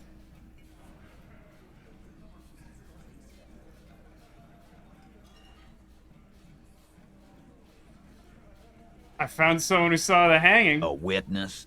You ain't got shit. The locals would never come to you with this. He's not That's local. just tactics, Titus. Next, he's gonna tell you one of us already roll on the others, and he's in witness protection. Witness isn't a local? Well, let's hear it then. Who is your mystery fella? And then you'll just kill him. He's not alarmed by the sudden appearance of a witness, but he is surprised. It's a high-ranking government official. Yeah, right. Like we wouldn't know if an MI plant was in our town. Nice try, right? I've seen this shit a million times, Titus. Fly fishing. They are desperate. Tell us, Copper, what wacky claims did he make?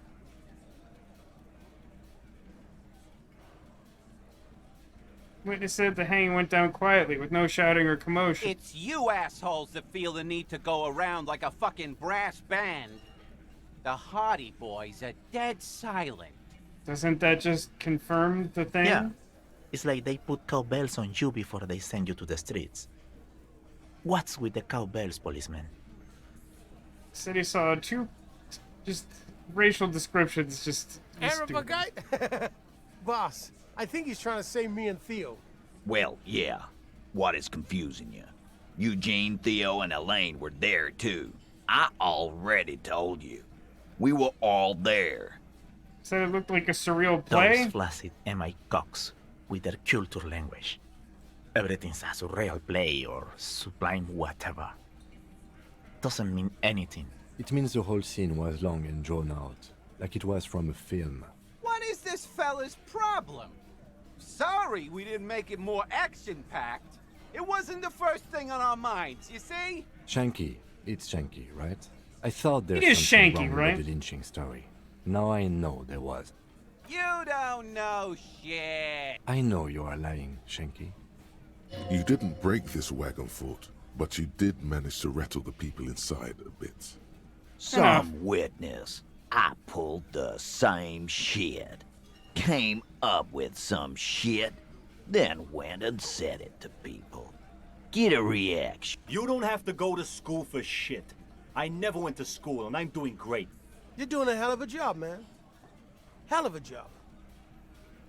There we go. That's what I was looking for. I wanted to get +1 on that. Learn about the drug trade. Discuss the 8th party. Learn about the tribunal. +1 added 11? Is that right? That seems too high. Let's leave.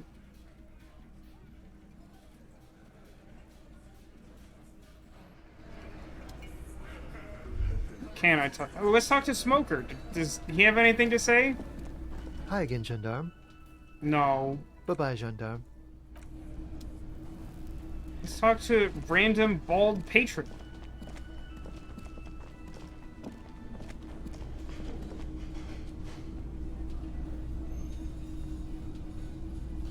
Doesn't even have, like, recorded dialogue, this guy.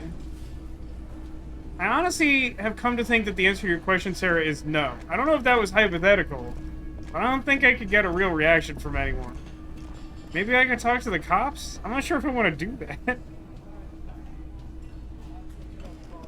Oh, hello, sweetie. So... Yeah, I'm considering that case closed.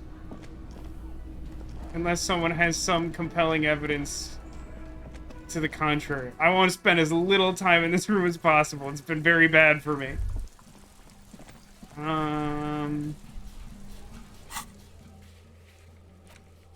So yeah, karaoke. I had never done karaoke until I moved out to California. And through our alumni network, one of my friends who lived here found out about something called secret karaoke, which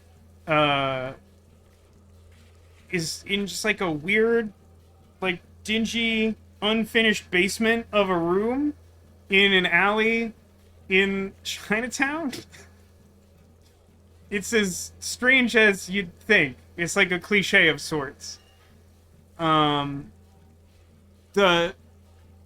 real noteworthy thing about it, I mean, is karaoke. They got like a screen, they project lyrics on, they play music. It's karaoke.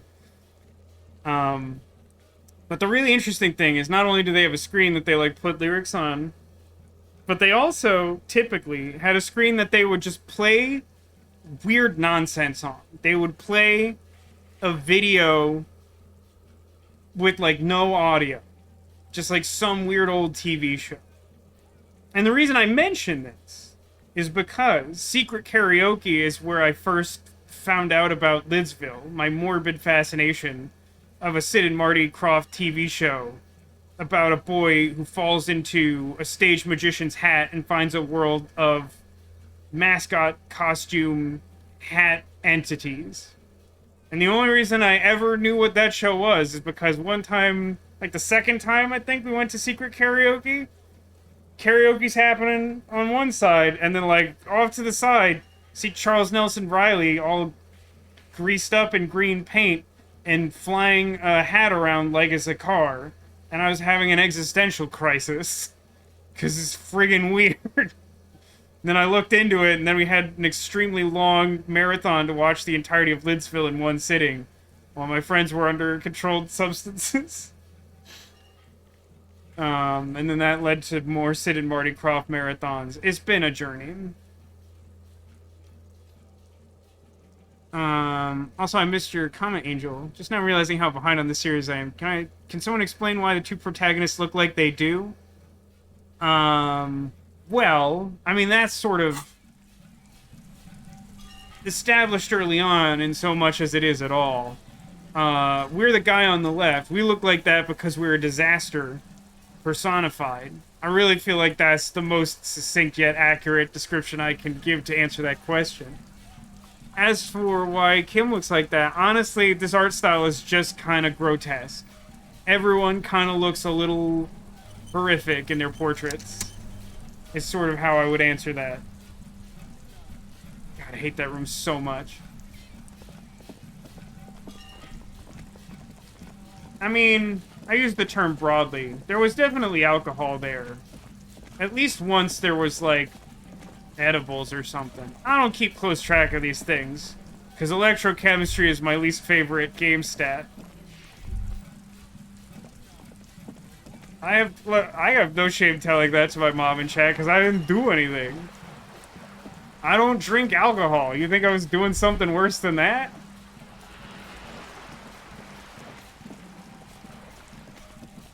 I can't tell you how much I hate the lighting engine in this game.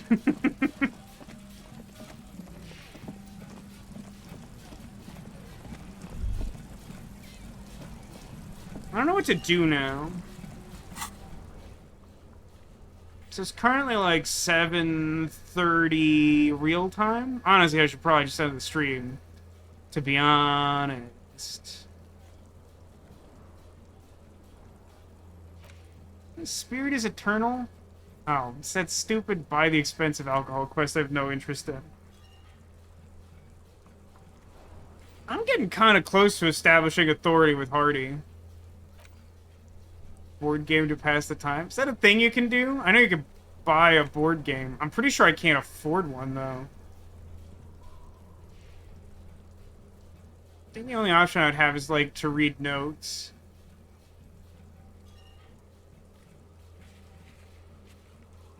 I do have to figure out how to get another shot at that perception check on the body. None of my thought processes do that, right?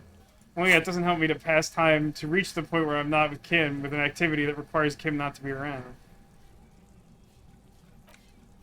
So, like, some of these will, like, increase the skill cap on certain skills. I don't know how to do that for perception, but that's partially because I never know the results of one of these until you do it.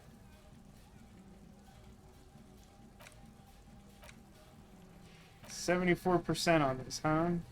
44 minutes remaining. Definitely not getting there. Yeah, as much as I'd like to keep going, and I would like to keep going, I think the fact that the stream has desynced a little bit, and I'm going to have to edit that, means that coupled with the fact I don't immediately know what to do next, that maybe I should just call the stream a touch early.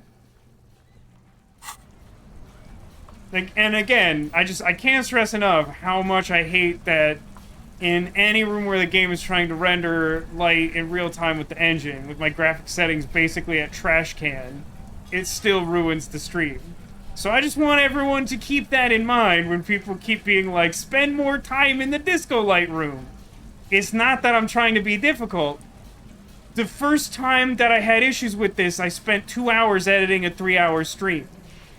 If that happens repeatedly, there will be fewer to no more Disco Elysium streams. Like, this is not a tenable way to live my life.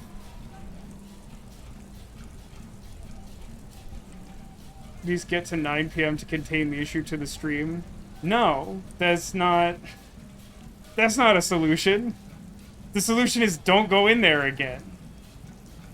I don't have any need to go back in there other than chat wanting me to go back in there. But what is an issue is that if I go back in there again, there is potential for it to get worse.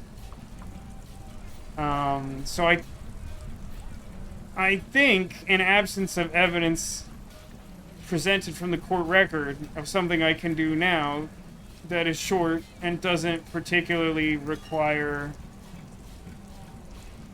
the stream to be especially well synced. I think we're gonna call that there.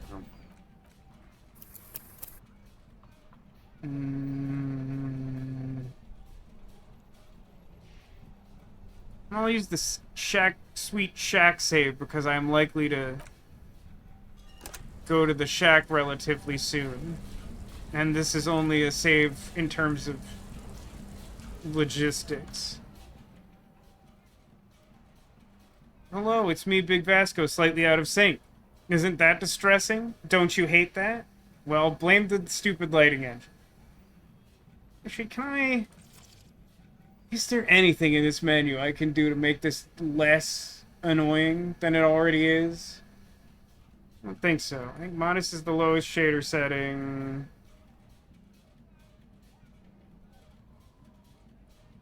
It set environment FX to low. I don't know if that's relevant. Everything else is off.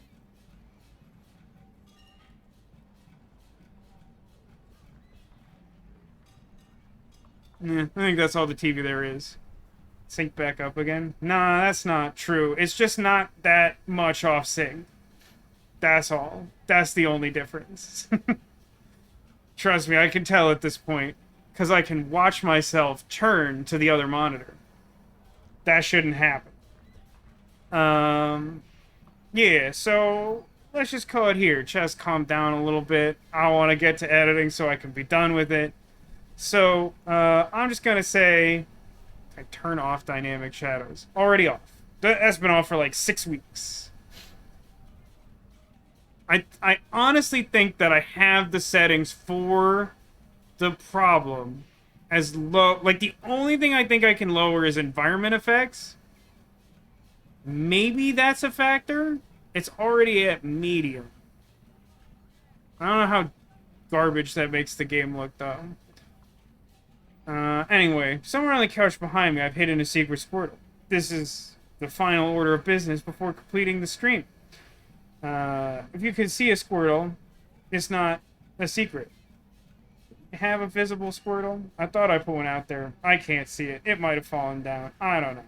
Anyway.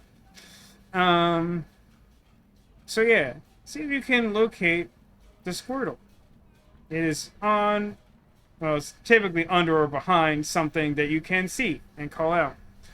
And it is worth noting that if you're able to locate a secret Squirtle, it will be an omen of good luck for you in the week to come.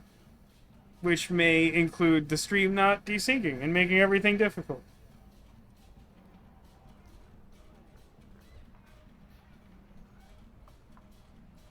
So I'll give you another moment to get in your guesses. We're making a lot of good progress on the quests that matter to me. We found a piece of armor. We sang a sad karaoke song.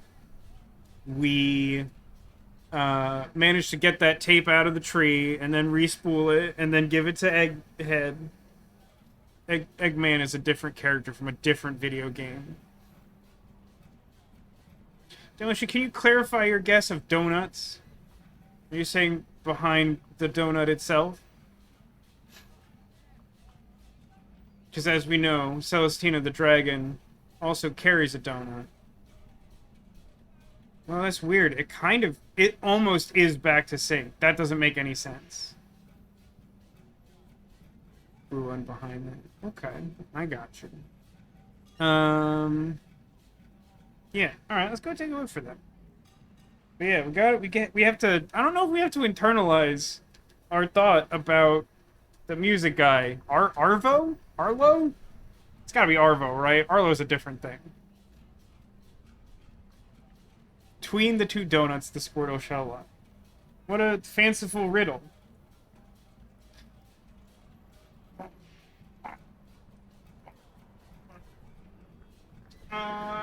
Start here, I think.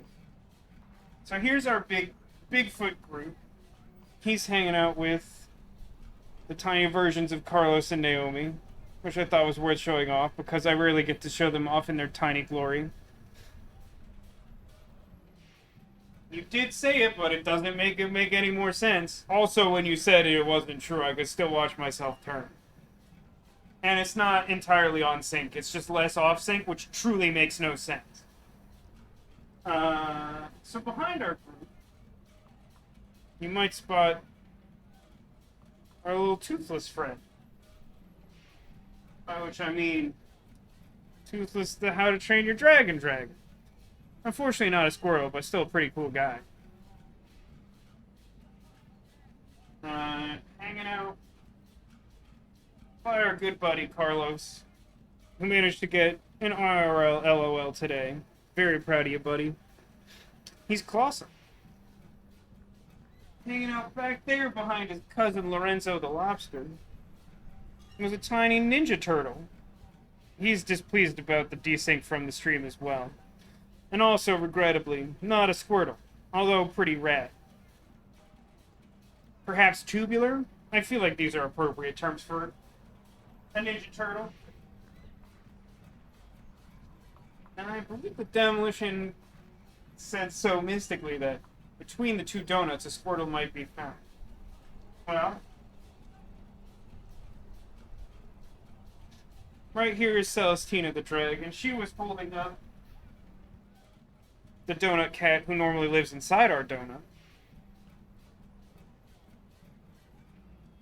And we have our little blue friend here as well.